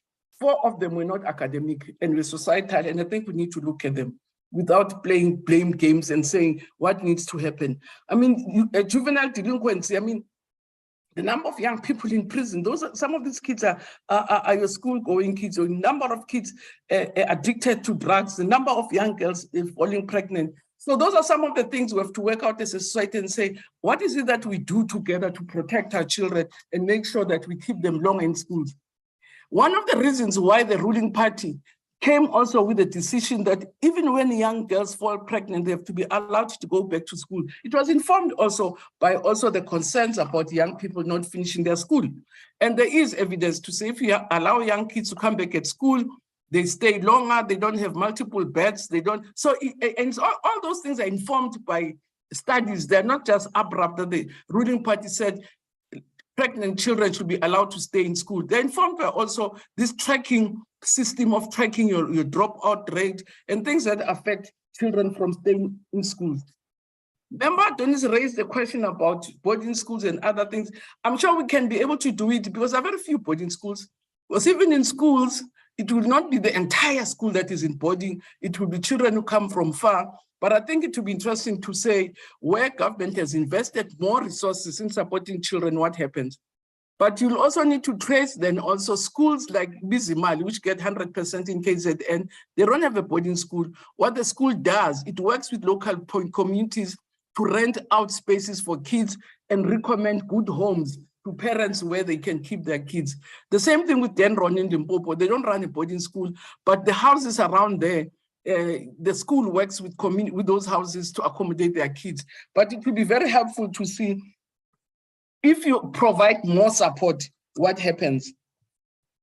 And the answers to Member Sukeras around children being a national asset, I think it's true and we mean it. There's no pretension about it. Every child is as valuable. That's why even in all the time as a minister, value and appreciate even the work that does happen in private schools, to say those kids in private schools, those kids in IEB, when they do well, it's children of the nation who are doing well. So there's just no contradiction in that. But the law says schools have to register with government, not government looking around for schools and say, come and they have to register with schools. That's what the law says. So I can't be expected as a minister to go and look out for schools and say, where are you? And maybe, Chair, also we should disabuse ourselves from the fact that we should, you have the right to ask for every report, and don't assume that if you don't have a report, nothing is happening. So there is progress happening around your online schools. There's a process that has to happen. There are legal steps have to be followed. It can't be that when you write to me today, then I say, okay, now you've written to me, go ahead. I have to go through all the steps. I have to go to CM, I have to go to, even to yourselves, I have to go to Umalusi. So there's a process. So what we can simply do is to say, Minister, we're aware that there has been a request to you around your online schools. Where are you? And we can tell you, I'm sure the DG will tell you where the process is, but it is there.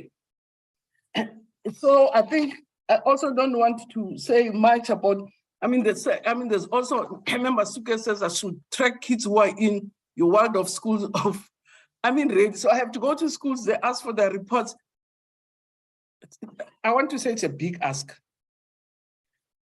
The same thing, it's a big ask to say we should account for kids because the Constitution allows the system to have private, independent, and public schools. So I'm accounting for public schools, which are fully in the control of government. But private schools, we recognize them, we appreciate them, but we also monitor those that are illegally registered, especially in your poor communities, that we close them down if they are illegally registered. But your world of schools, I'll be surprised if world of schools has not been registered legally. I've got lots of friends, children who went through a world of schools, like universities, they've even qualified as doctors. So I'm not sure at which stage they were de-recognized, but maybe it's a topic for something else.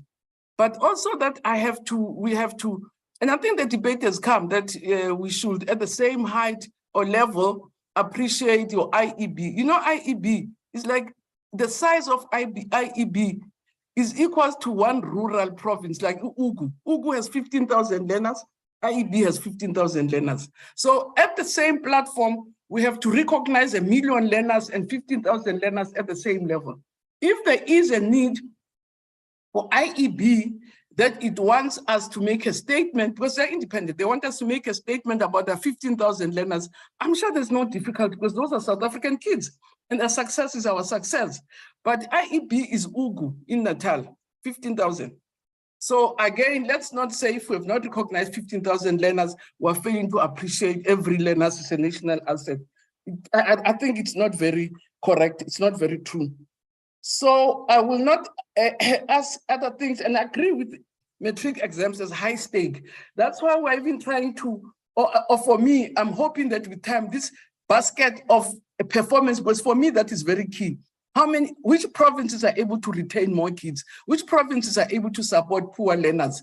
And hence we had the Limpopo surprise that Limpopo performing the lowest, Limpopo is able to give us more African learners in rural areas passing maths. If you go to UCT, the majority of kids who are going to be doing your getaway subjects, your medicine, your actuarial studies will be kids coming from Limpopo. And that we're also training so that we also don't overemphasize the statistics to say, like we say in the Free State, that and the fact that they are passing very well. It's just simple. It's not even pure maths. It's not even maths lit. It's arithmetic. So many pass, so many. So it's simple arithmetic that we're using. But I think UDG will also help about arithmetic. The results, Chair, I think again, maybe our committees have forgotten, Chair. Last year, we released reports on the 20th. And for some reason, there was no panic. Even in 2020, we released reports, the results around the 20th. And the reason being that with COVID, we had to shift the year down. So everything went down. We wrote exams later as a result, which means the results will be later.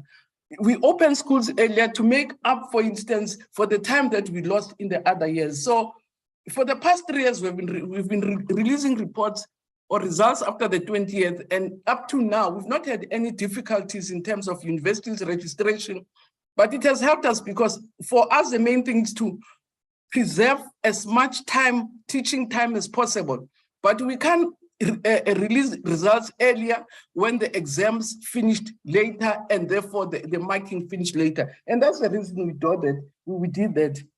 On special needs, again, I think I agree with members. The one I want to respond to, it's around SIP, Chair.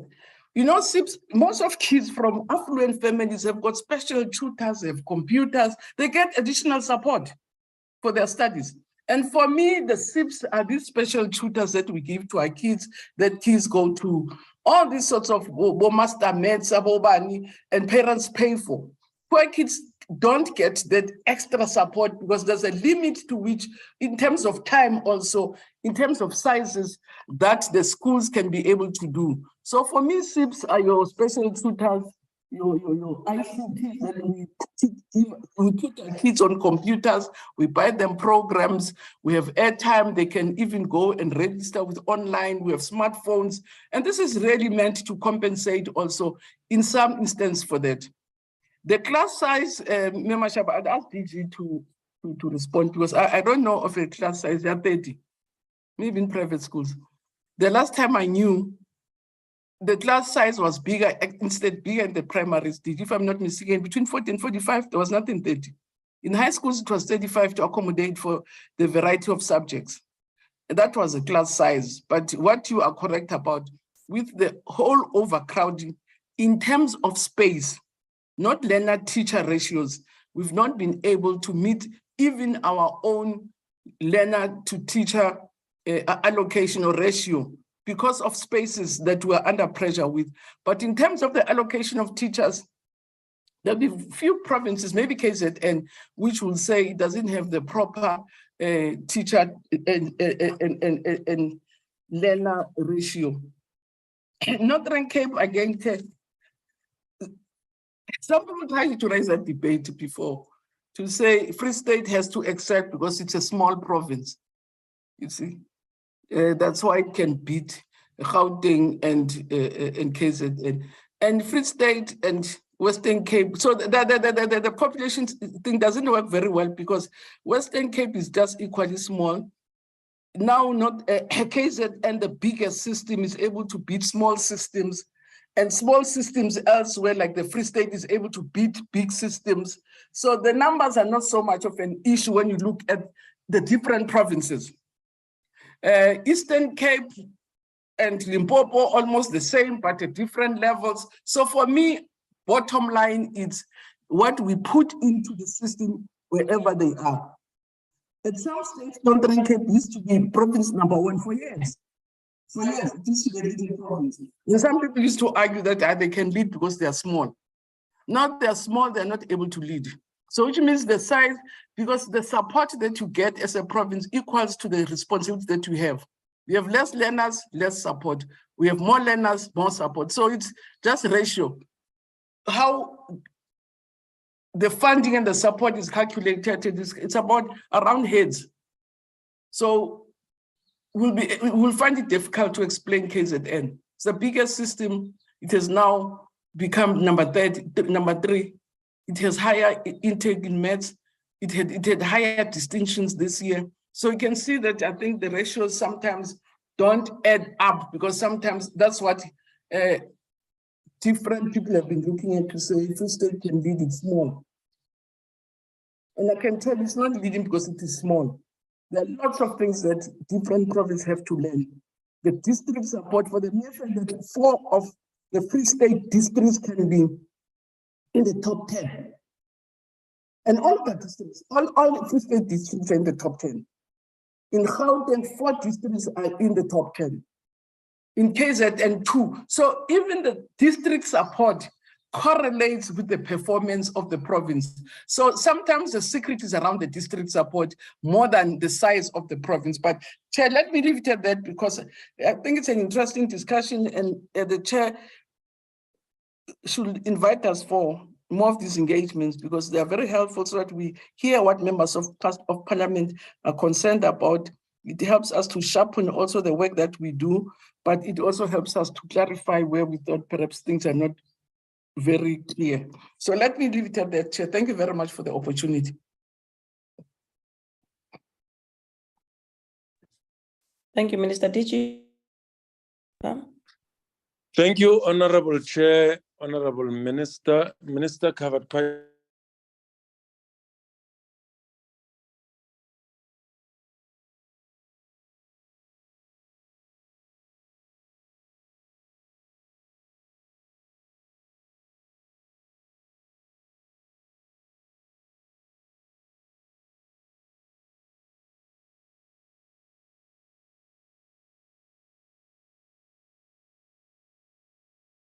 Or 13, but 4 out of 5 districts of the Free State are in the top 10. And Chair asked the question at some point, what's attributable to that? A number of variables. Some of them, it's strong leadership at district, at circuit, and at school level. Just like in other provinces that are doing well, like Gauteng, Western Cape, and KZN. It's well known in the Free State that if you are to become a school principal, you have to be a teacher with an impeccable track record, or an HOD with an impeccable track record. You can't just be parachuted from nowhere and become a school principal. It is your impeccable track record over the years that earns you a position in the Free State. And in a majority of instances, in all provinces where that becomes the norm, performance becomes automatic.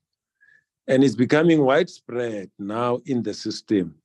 As you can see, even what used to be underperforming areas of the system are beginning to really jack up, simply because performance becomes the basis for one to be in a leadership position, whether it's school management team, or whether it be a circuit manager, or a district director, when the post is advertised in these provinces where performance is the hallmark of upward mobility, it's well known that so-and-so or these ladies or these ladies and gentlemen are the ones who are going to contest for that post because they have what it takes to deliver on that post.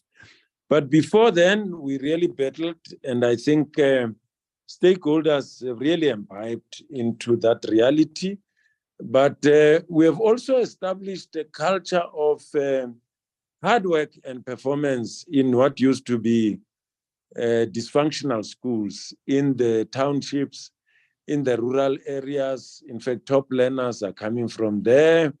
Large numbers of distinctions and bachelors are actually coming from there. As I've indicated, that in 2005, only 20% of your schools, which are quintile 4 and 5, contributed to 80% of bachelors.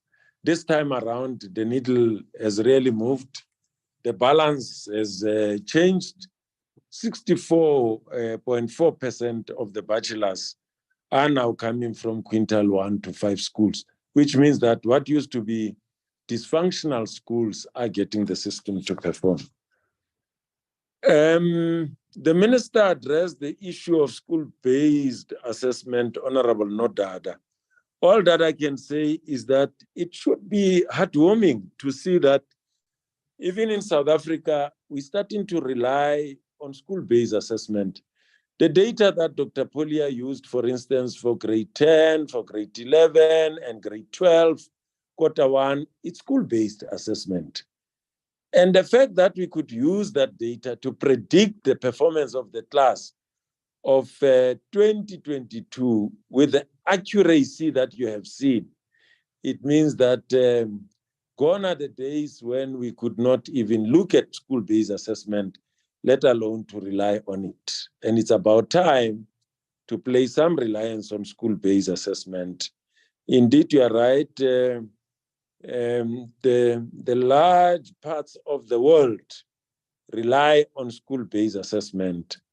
But exit exams in exit points of systems will always be there. But school-based assessment should be what we use to predict and even to help to move our young people in terms of age-appropriate progression, which would lead to many of them help us to improve the throughput rate. The minister also addressed the issue of the EAs and GAs. There is anecdotal evidence, but there is no empirical evidence to really back that. But from anecdotal evidence, I would say that you're probably right, and the minister really addressed this one. These comments will also factor them in our research, as you advised, and our planning and so on. We'll definitely do that. Learners leaving grade 9, it's about synchronizing our systems. We've been able to synchronize our system with the system of Home Affairs. I think to our MES team, I will put this challenge to them, that we now need to synchronize our systems with the TVET college sector system so that we are able to account for grade 9 learners who are going there. So we'll work on this. Dropout rate, we have that, but in the interest of time, I don't want to waste your time. Dr. Stephen Taylor, the head of research in the department, has done that. He works out the survival rate. He's worked out dropout rate per grade. And as I think it's the whip or the chair indicated that we once presented to your committee last year. We are happy to come back and so that we also compare notes with organizations such as Dropout Rate. There is an organization called Dropout Rate that we work closely with, and we'll continue to work with them, Honorable Suker. And we even considering that we could commission a research to firm up the work that Dr. Stephen Taylor has carried out and other NGOs have done around dropout rate, failure rate, and so on. So, but that data is available. I have it on my iPad computer and my phone. I have that per grade, but in the interest of time, I think we'll come back and present to you. It's available. You can call us tomorrow. We'll be ready to come and present it, or any other time. Conclusion on investigation on irregularities. I'll ask Dr. Pulia to briefly speak at that. I met with the HOD of Mpumalanga and senior managers. I requested them that we expedite these investigations involving schools where, 26 schools' results have been blocked for some of the learners, and action to be taken against officials and teachers who have been involved expeditiously. Mrs. Moyane has assured me that will definitely be done. I met with them the day before we met with Umalusi for standardization, and that commitment was given to me. I will definitely follow up with them on this one. Include throughput rate, failure rate, and so on in your targets. I'm sure we could look at that as we continue to prepare for our APPs and 5-year plans. Marks for learners vis-a-vis entrance at university level for HEIs. Remember that universities have got their own requirements all over the world. Although from our side would say you've met the requirements for university entry. It depends which faculty you want to apply for. But if you have obtained a bachelor, you should be able to get admission at any HEI, depending on the requirements of the faculty where you want to apply. So that's the issue. It doesn't mean that the results are misleading to learners. They are not misleading at all. It depends on the faculty and the requirements of the faculty that they want to further their studies. Outcomes of coding and robotics. These are all still piloted, including schools of skill, marine science. We have the results of that, which are part, in fact, maritime science. They are part of, I think we got those written, and therefore the results should be available. Learners who wrote in isiXhosa, that was still, it only went as far as the pilot. Those learners have not written to have their results released as part of the results of the NSC. It just went as far as the pilot. They haven't gone beyond that in isiXhosa in the Eastern Cape. I'm sure, that study as a report can be made available as well. The issue of centers that have not been able to meet the ratio of 1:5 in terms of the senior markers and so on. Remember that provinces are also battling to keep the system running because of budget cuts, and that is mainly attributable to that. But there are many means to check the quality of marking or to ensure that the quality of marking is maintained. There are external monitors from Umalusi and DBE who constantly move in also to check whether the quality of marking is not compromised simply because people do not meet that ratio. There is no evidence in that regard at all. Skills programs, I've also indicated that we're at the pilot stage. We've not gone to the level of the NSC as yet. It's safe to say that the new subjects we have is the 12 subject plus the South African Sign Language we introduced in 2018, plus the marine science that we introduced after that. Other than that, we have not introduced other new subjects. Strategy to improve mathematics, we've got maths and science strategy, that we are implementing in the department.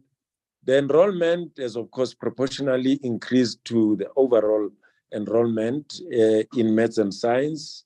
And by the way, physical science chair has improved compared to mathematics. You would have seen that it improved on raw marks, purely on raw marks.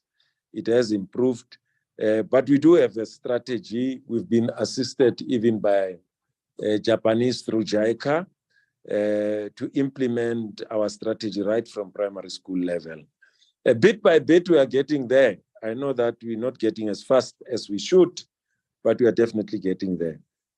Thank you, Honorable Nodada, to acknowledge that schools that got 40% and less have reduced. It's because of our focus. We're getting school governing bodies to account. If they perform below the threshold of 60%, our minimum is actually 60%. We are saying below that, they need to account, and Ms. Geya is leading that. And we're also monitoring them throughout the year. They have to come up with an improvement plan. They attend accountability sessions. I attend meetings with district directors. The minister convenes regular meetings with all the 75 districts. They account on performance, they plan, we measure, we monitor, and we believe if you can measure what gets measured, monitored, and it gets done.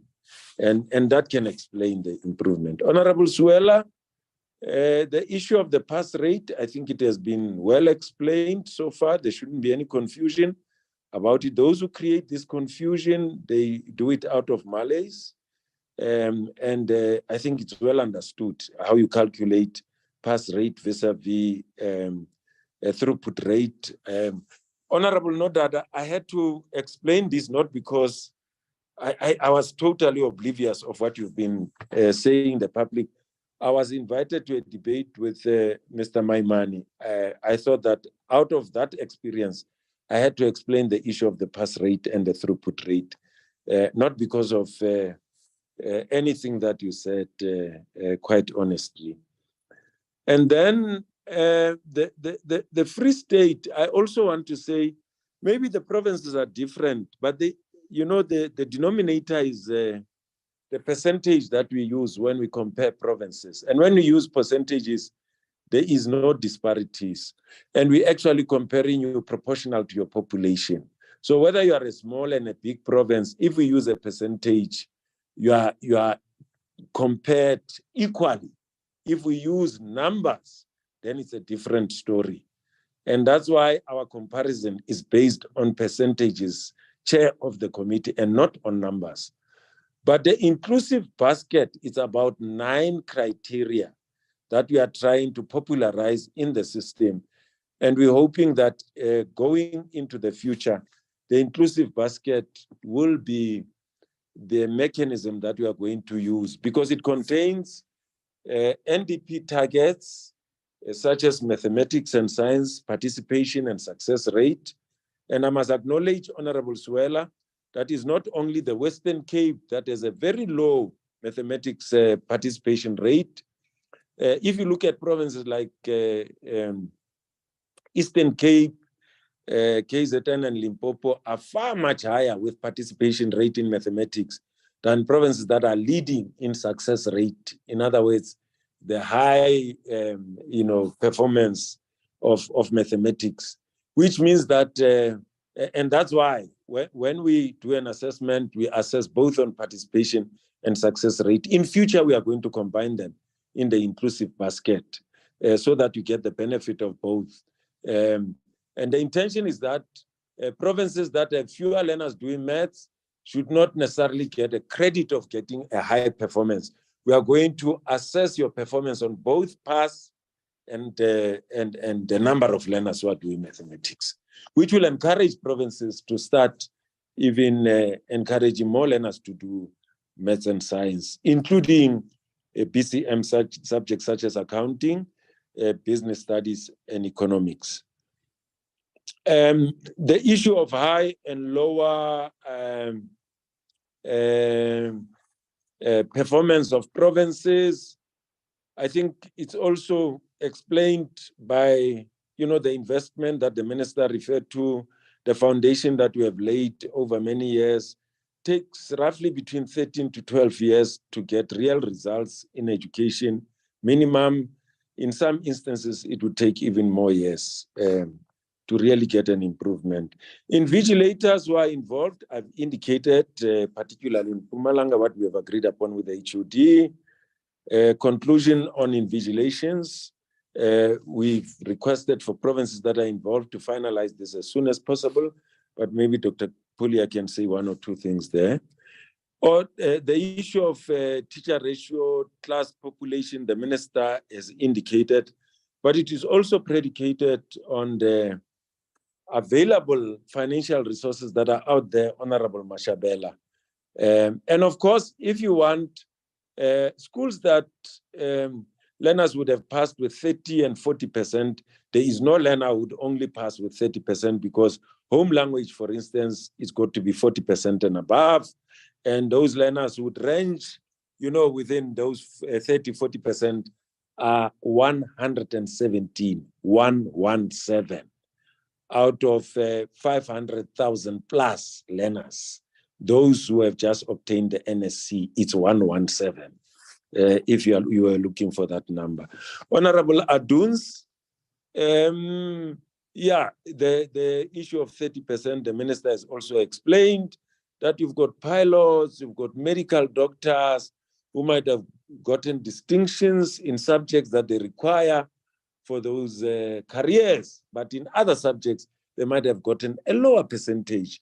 And during our time at school, as the minister correctly pointed out, you'd even get 20% or even get even lower than 20%, but you'd still, or maybe 22%, you'd still pass on an aggregate and still pursue your studies and be functional, fully functional in society and actually lead in the world.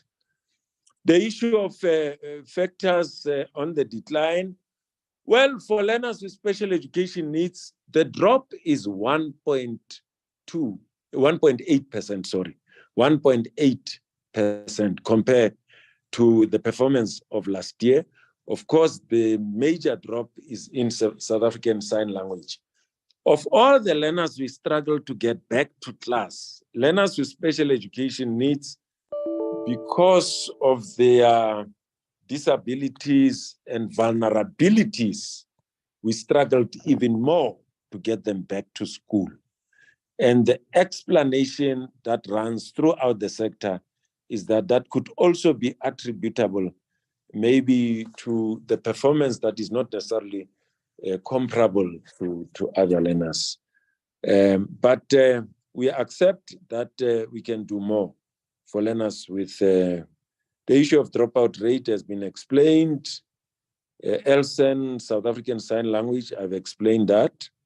Performance of learners who are in boarding schools, the minister said that we don't have a research, but maybe it could be an area that we could investigate. But residential camps, as a measure to provide support to learners, they definitely deliver better results than, for instance, your learners who come on day-to-day basis for obvious reasons, and that data is readily available. School-based assessment, I've made a comment on that, the extent to which we can rely, and we're working on that, Honorable Suker. Unregistered independent schools, yes, where schools are not registered because they register with provinces, we work with provinces to make sure that they are stopped from continuing with their operation because they are illegal. And that's why we have put them on our slide as illegal. They will remain illegal until they meet the requirements. And we make sure where they are reported, provinces go for them, close them down as soon as possible in the interest of protecting the public. Schools not offering qualifications registered, I would humbly request that that matter that involves schools that offer curricula that is not necessarily approved by the minister, it's a matter that we're still dealing with internally in the sector and in the system, I think our bona fides would be questionable if we respond on some of these things that we are still dealing with internally and still engaging with them. We are engaging with organizations that are representing them. We've had meetings with them, and in the fullness of time, we can come back to you, Honorable Chair, to give you a report regarding that matter. But the matter is still being dealt with internally. We've not even approached the minister about it as yet. Steps taken to engage with the schools, yes, we are. As I said, we are dealing with, we've met with organizations that are representing them. They presented at HEDCOM. HEDCOM has assessed their case. We met with Umalusi. We discussed this matter. We'll come back to you in the fullness of time. Combining NSC candidates with TVET, well, I don't know. Maybe that discussion can be taken up. Of course, we are all at NQF level 4, but we offer programs that are different in kind and so on. Our political principals can take that discussion, but I'm not sure whether it's really necessary that we could do that. But I'll leave it to our political principals to make that determination. Okay, the issue of learners offering vocational programs and so on, I've indicated that 11 of the new subjects that we introduced, including technical maths and technical science, were introduced in 2018. We've given the results of that. The results improved in 2021, but this year there's a slight drop in many of them, and the team is working on that to make sure that we arrest that drop. And then learners who register for NSC experience delays. Dr. Pulia will speak to that, but we do address requests. I received an avalanche of requests, which I would refer them either to Dr. Pulia, Mrs. Geyer, to assist these learners who are experiencing challenges and delays. Chair, the classification of quintiles in correctional service facilities, we don't classify. There's no poverty ranking of correctional facilities.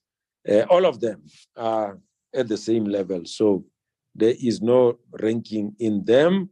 In terms of learners who receive social grants, we look at different types of grants and the numbers of those learners and how they perform. And that's how they do it. That's how we do it there. But for correctional facilities, there's no poverty classification there. The issue of LSEN learners, mathematics and physical science, we'll continue to focus on those. The issue of 30% has been eloquently explained by the minister. How many candidates got 30? I've explained 30 and 40. Between 30 and 40 in their subjects, it's 117. Camps, learner support is a universal phenomenon. And these camps are part of this universal phenomenon.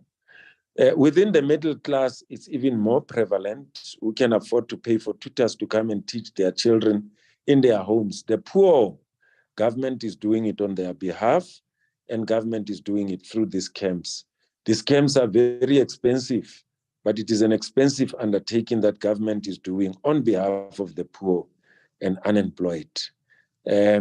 Where government intervenes in this way, I suppose it's a move that is welcomed, which must continue until the playfield is leveled. Eastern Cape and the writing of the exams in isiXhosa, Dr. Pulia will check whether the Eastern Cape would be able to share what you requested for, the question papers, the scripts, and so on.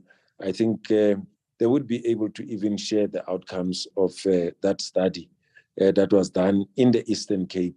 And it's an obligation. Education in South Africa is not fully accessible to all citizens through the languages of their choice.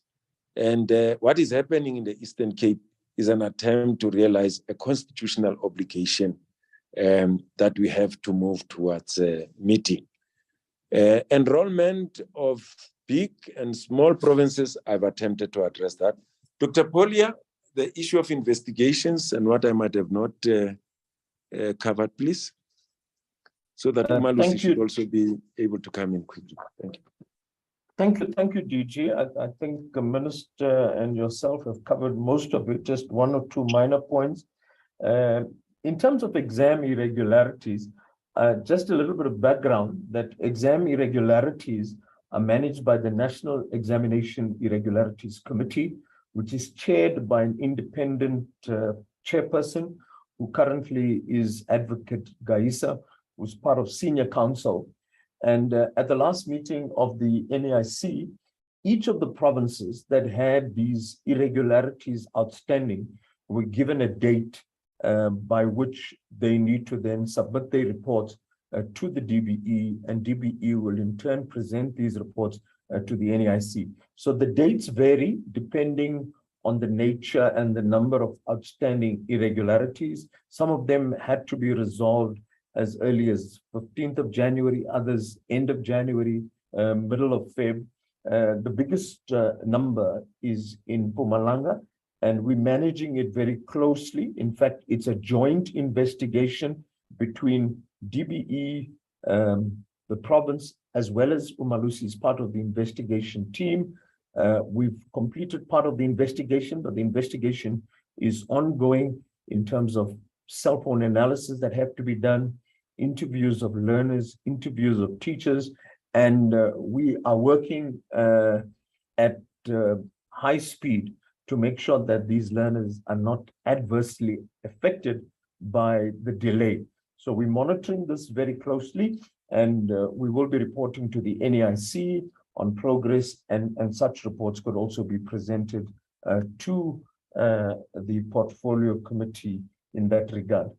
DG, in respect of the Eastern Cape, just to clarify, it's a pilot conducted by the province focusing on the preparatory examination in grade 12.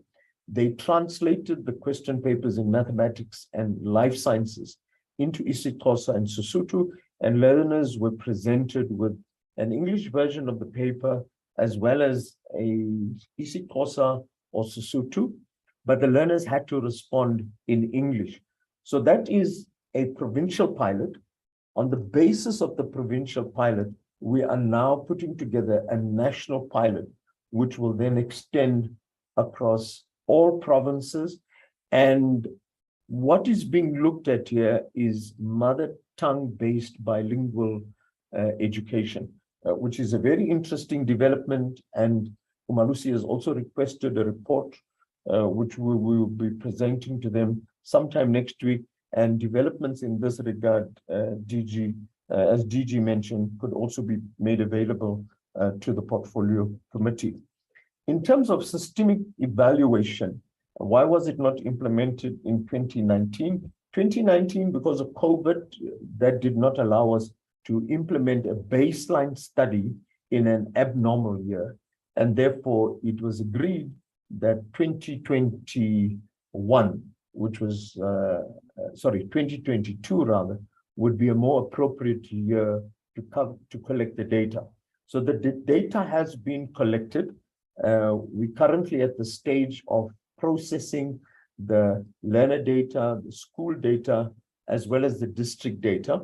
And we're hoping that before the end of June, we should be able to present a preliminary report in terms of how the sample, it's a sample of schools that has been selected using sampling techniques which are acceptable for studies of this nature. And we've been supported by an international organization, ASA, in terms of the design of the study and the sample. And we are confident that out of the sample, we will get results that will reflect what is going on in the entire population. In terms of the 26,000 learners, Honorable Nodada, that were absent, As I indicated, they could have been absent for legitimate reason. And if they were absent for valid reasons, then they will be able to write the exam in June. But we also have a special concession which has been approved by Umalusi, where a learner has missed just one paper and he has a valid reason.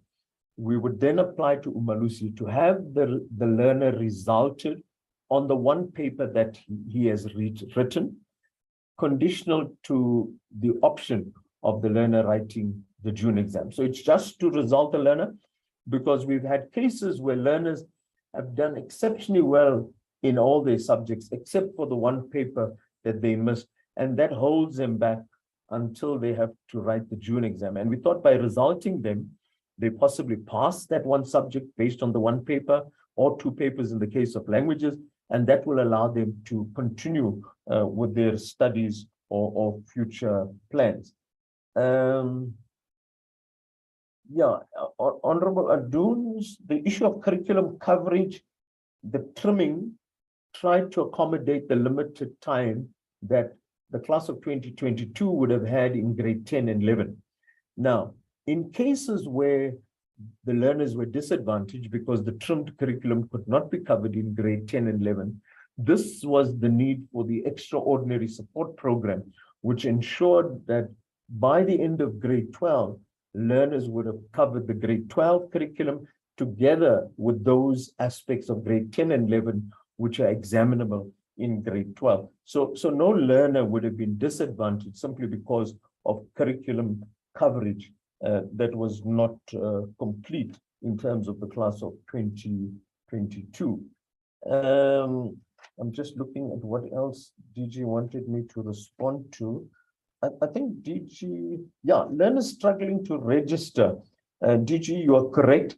We can support any learner if that information is submitted to us. We have an online system for learners to register for the senior certificate. And learners are supported through the Second Chance program. And learners can either register online, or they can report to the nearest district or to the nearest school. And the closing date for registration is the 8th of February. So we could still assist in that regard. Just one other point, DG, Honorable Supers raised the issue about why the increase in numbers, if one looks at the tracking of learners from one grade to the other on that specific slide. Now, interestingly, Honorable Supers, you are correct. At grade 8, because learners are moving into high school, there's a higher failure rate at grade 8. So the increase in numbers is as a result of learners having to repeat grade 8. And also the same applies with grade 10. In grade 10, learners are now selecting their subjects that they would take into grade 11 and grade 12. And we find that there's a higher failure rate in grade 10, and that results in repetition. So the increase in numbers is because of repetition. I think, DG, I've covered whatever you wanted me to cover. Thank you very much.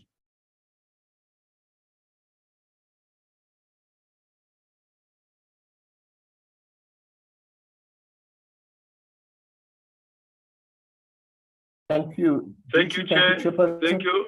Thank you, Dr. Pulia. Thank you, Minister. Thank you, Chair. I'm sure the CEO, the Chair of Umalusi, could follow, Chair, with your permission.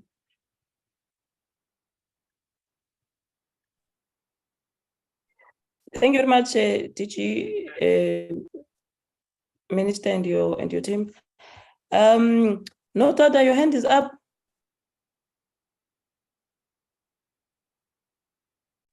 Yes, Chair. Can I just request, Chair, that we be sent the mother tongue report and the dropout rate so that we can see those, part of our responsibilities. Okay, that should be captured, DG and your team. Prof. Palim? Chair, thank you. I'm a fairly recent participant in these processes, and I must say, I must emphasize or repeat the point that Minister made, which is that the questions are engaging, insightful, and penetrating. And I do find this a very useful forum. I must also share the Minister's concern that we don't have enough of an opportunity to deepen the conversation, that our questions are pointed, brief, and we really must find time for a more engaged conversation on the issues that members are raising. Perhaps without the benefit of a PowerPoint presentation, because some of the questions really derive from there. But allow me, Chair, to make a few highlight comments, and then the more detailed comments I'm going to leave to the CEO and the Umalusi team. The first point I wanted to make was to reinforce and to express my agreement with the Minister's earlier point, her opening point, about the fact that we're not likely to have an influence or an impact in mathematics performance unless we focus on the early years. And it goes right down to ECD grade 1 area where we need to think about that. I was recently reading an article on it was an American study on the extent to which parents and teachers transfer mathematics anxiety to learners. And that anxiety then persists and continues right up into high school and the end of high school. And much of it is irrational. And if I extrapolate from my family experience, and of course, extrapolation is not a good idea, I would want to see an end to parents getting involved in homework, especially in mathematics homework. It's astounding how parents can make children nervous about mathematics in completely irrational ways. And it's a very effective system to ensure that the anxiety of the parents about mathematics are reproduced in their children. I'm not for a minute going to propose that we start taking action against parents, but I think it is an issue that we need to be very strong about, and we need to advocate. The second point I wanted to make was to say that the Honorable Nodada has raised a very interesting comment about our emphasis on a single summative exam at the end of 12 or 13 years of learning. And the idea that we could possibly look at alternative systems. I do want to agree with him. We don't necessarily have the answer, but just a few points that may assist. As a member of the Assessment Standards Committee for it's now 5 years, I've been remarkably struck at the consistency of the life orientation results. And bear in mind, these are almost entirely school-based assessments. And yet, if you ask Umalusi, the life orientation results actually are remarkably consistent. And although teachers are doing this across the whole sector, schools are varying, etc., the predictive ability for the assessment instrument is actually very high. So there may well be something there that we should be looking at and perhaps focusing on more strongly. I should also mention that in the department where I teach in civil engineering, we've become less chauvinist about the end of time of an exam. So in a 3-hour exam, we'll actually be quite relaxed and say, okay, you can take 3.5 hours, even though the exam was written for prepared for 3 hours. And the point is that we're not really interested in assessing a student's ability to perform under pressure.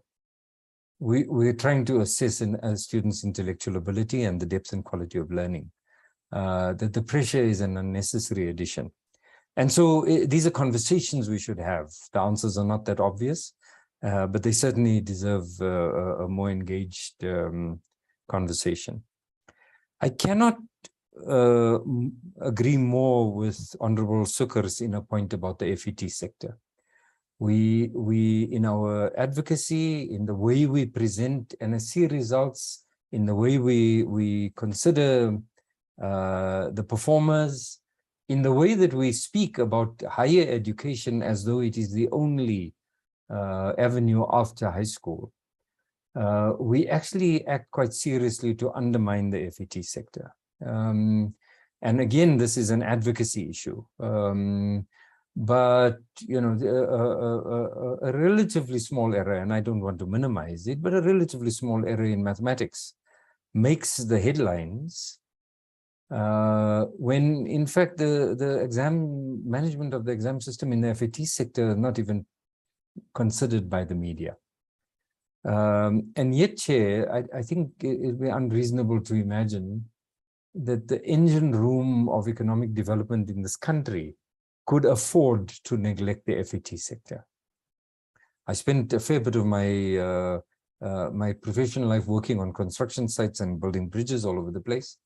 And I am acutely aware of the important contribution that FAT qualifications make to sustaining and maintaining economic activity in that sector.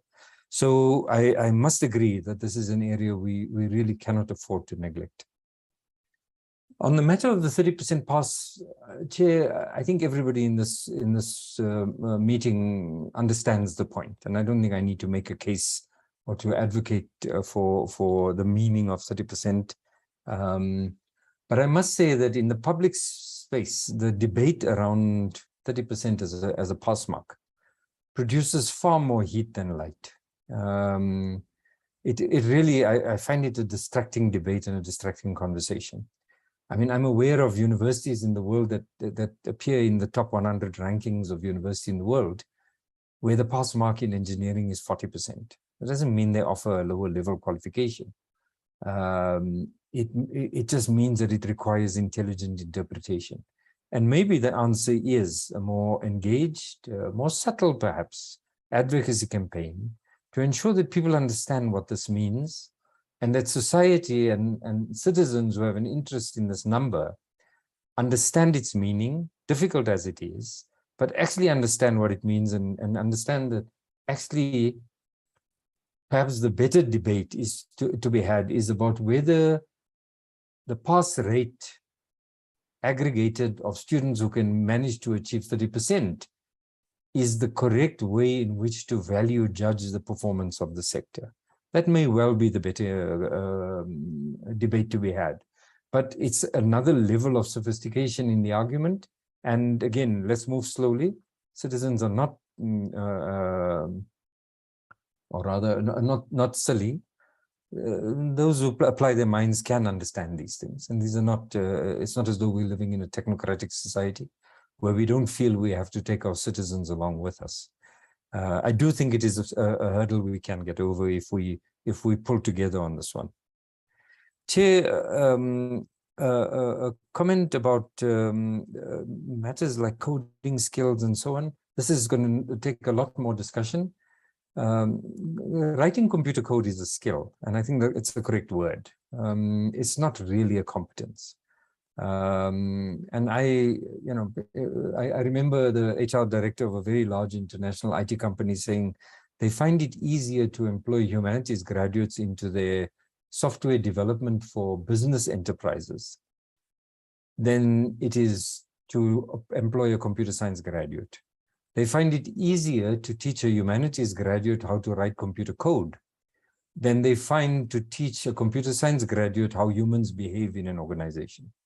And so we must be careful that we don't load curriculum with what should essentially be a skills-based project. But again, this is a subject for much larger conversation. Tim, my last point I want to make, and that is in the many challenges that our learners experience in traveling the journey, the very difficult journey from grade R to grade 12. The one that is most odious for me is the idea that adults go out to protest and then prevent children from going to school as an expression of that protest. Last year, we had experience of protesters preventing exam papers from being delivered to schools. It is most odious. And I described it as watching somebody burn books. This is a world of unspeakable behavior. It's fundamentally undemocratic. I really do believe that as we look around the world and see adults putting guns into the hands of children, taking them out of school and turning them into soldiers, adults keeping girl children out of school in whatever crackpot ideology you want to imagine, in the service of those kind of ideologies. These are things that we must be careful should not visit our society. And it seems to me that this should be the subject of conversation at church gatherings, at mosque gatherings, at prayer sessions, everywhere where citizens gather to have a conversation about shared concerns in society. There, this issue must be raised. I really think it is a matter that we, as far as we can, should bang on the drum quite loudly. Chair, let me stop there. I'm mindful of time, but let me give the last few minutes to the Umalusi team to respond to the more pointed and technical matters that were raised. Over to you, CEO. Thank you very much. Thank you very much, Professor Balim. I'm going to try to be very brief. A lot of ground has been covered. I want to start from the entry point of Honorable Nodada, where he says DBE and Umalusi should hold each other accountable for the benefit of the child so that we ultimately get good quality outcome. Honorable Nodada, I want to reassure you that there is rigor in the system. We are collegial, but professional at the same time. There's a lot of professional ethics in our operations, and also there are good morals. We know and understand each other's space and mandate. The tagline is our relationship cannot be warm and cuddly because we're doing quality assurance, but at the same time, it cannot be prickly, cold and prickly. We are not enemies. We are doing all for the good of this country. And the department also respects the independence of Umalusi, and they also follow the directives that we give in the system. The question of the investigations and how long they take, which Umalusi has got an interest in, I want to agree with Dr. Polia that we are aware that some investigations are complex, and therefore they cannot be tied to timeframes. Whilst we want to have a quick turnaround time, we also depend on the department also depends on the cooperation of the alleged perpetrators. Do they respond when they are called to come and account for their actions? And Member Luis Madeline will respond to the issue of the examination panels that do not get approval at the first submission of their papers. The senior marker ratio 1:5, and the security risk specific storage facilities. I'm quickly rushing to one other point, which I find very interesting, that Honorable Siwela was saying, what is Umalusi and the DBE doing to reinforce the gains of 2023? Honorable Siwela, I want to just indicate that it is the department that has raised the bar. I don't want to steal the thunder of DG Mweli and his department. Umalusi is only a quality assurer, honestly. We are not the providers of education. As such, I cannot claim any glory when it comes to these results. On the 30% debate, a lot has been said. I just want to add 1 or 2 points. That we have to realize that our children are gifted differently, and not all of them are destined for university education. And that the pass mark at the level of 30% thereabout, and even lower, is as old as matric itself, which dates as far back as the 1800s.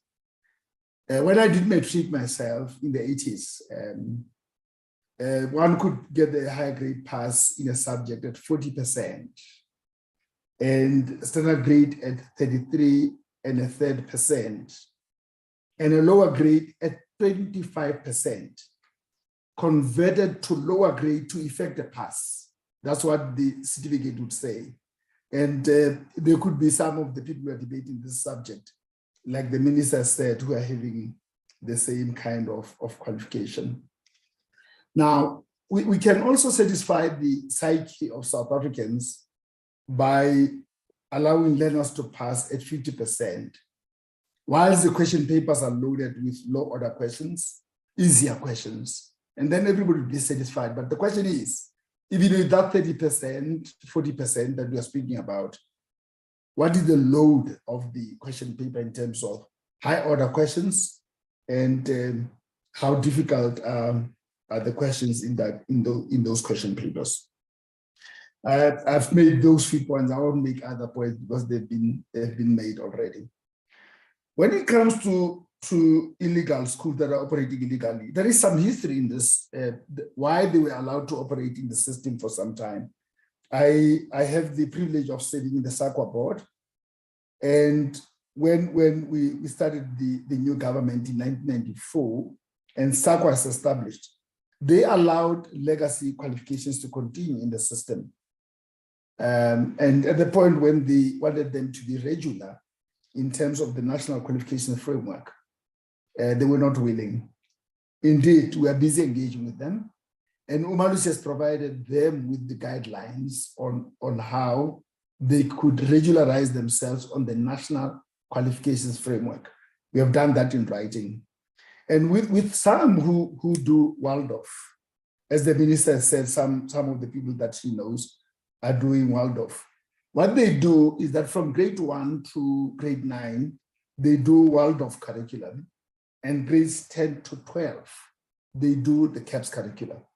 Because with the Waldorf curriculum, they will not have a certifying body like Umalusi to quality assure their examinations. They are operating illegally in the country, and DG is right that we are busy talking to them on how they could be regularized.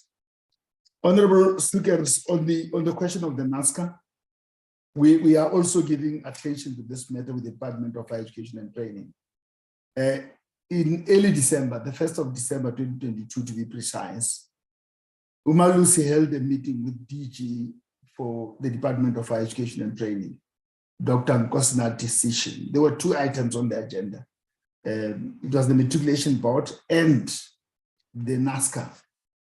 We tabled with DG Sishi the things that are outstanding for the NASCA to be implemented. The list is a bit long, and he committed to come back to us early in the new year with a plan. He promised to prioritize the implementation of the NASCA. So as Umalusi, we rely on the Department of Higher Education and Training for the implementation of the NASCA. Chairperson, I'm going to hand over to Member Luis Madalani to conclude on the points that we highlighted earlier on. Thank you very much, Chair. Thank you, CEO, for the opportunity. Up front, I just want to indicate that quality assurance is actually a process. It's not an event. So in our reporting, we are reporting over the process that has been undertaken to reach the end point, which will then inform the final quality assurance report. In my report on the audit of appointed markers, I was indicating the findings of our audit, and that happens prior to the markers that are appointed going into marking. And the role of Umalusi there is to check whether those applicants that are put on the list of the prospective markers are meeting the requirements according to the policy. And we then inform the DBE on our findings, expecting the DBE to rectify those prior to the marking. And during our audit of marking, we found out that it's about 6 centers that did not, rather in 6 subjects where different assessment bodies or the PEDs did not comply with the requirement of 1:5. And the information was shared with the DBE. Then when marking commenced, we monitor the marking and we go into the marking centers with those, with the reports that we have developed during the audit of marking to check whether the information that we have shared with the assessment bodies have been attended to. And at the marking, fortunately, out of the 6 subjects that we have indicated earlier, only 3 subjects still failed to meet the 1:5. But again, the members should take in cognizance what the DG has indicated, that there are constraints that make some of the assessment bodies, rather the PEDs, not to meet the 1:5. But as an auditor, as Umalusi, we still have to report on those, because we're looking at how did they respond to the policy that requests that the ratio should be 1:5. And the second question that was put to us, it's the issue on the security measures. How many of the centers that we have monitored did not meet the requirement? Again, I need to put it up front that we monitored a sample of 400 out of those many thousands that conducted the examinations. And out of the 400, it was only 22 centers that did not meet the security requirements. And again, those security requirements did not compromise the examinations. Hence, the Executive Committee of Council was able to approve the results of the DBE. But again, as an audit firm, in one way, we need to report on those, expecting that the DBE will rectify those going forward. I hope the responses are good enough to answer those questions. Thank you, CEO.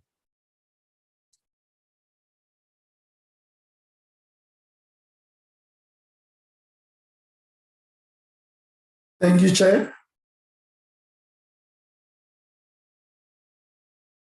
All right, no, thank you very much to everybody. Oh, this was the longest meeting. It's 2:02.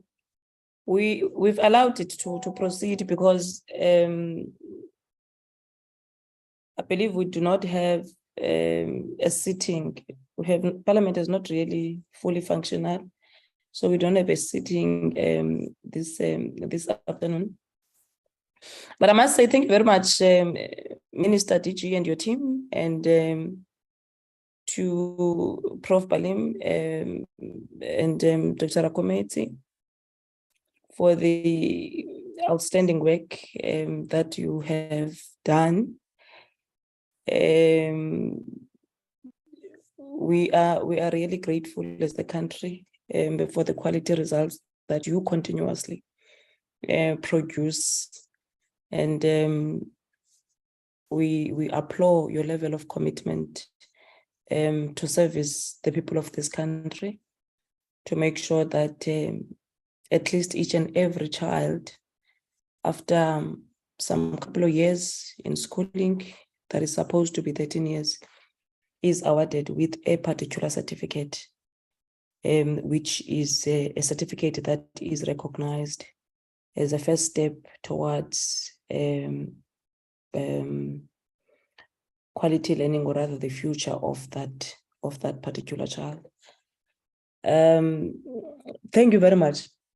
To the members, you would know that we have an oversight next week in KZN, meaning we are not going to have our normal meetings next week. We will be in KZN doing oversight for the week.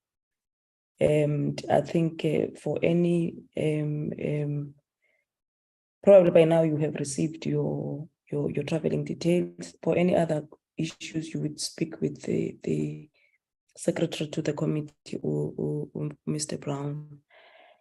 And I know that the department is also having a lekgotla this week, starting from Thursday, and we are wishing you the best to have your normal lekgotla for this year in 2023.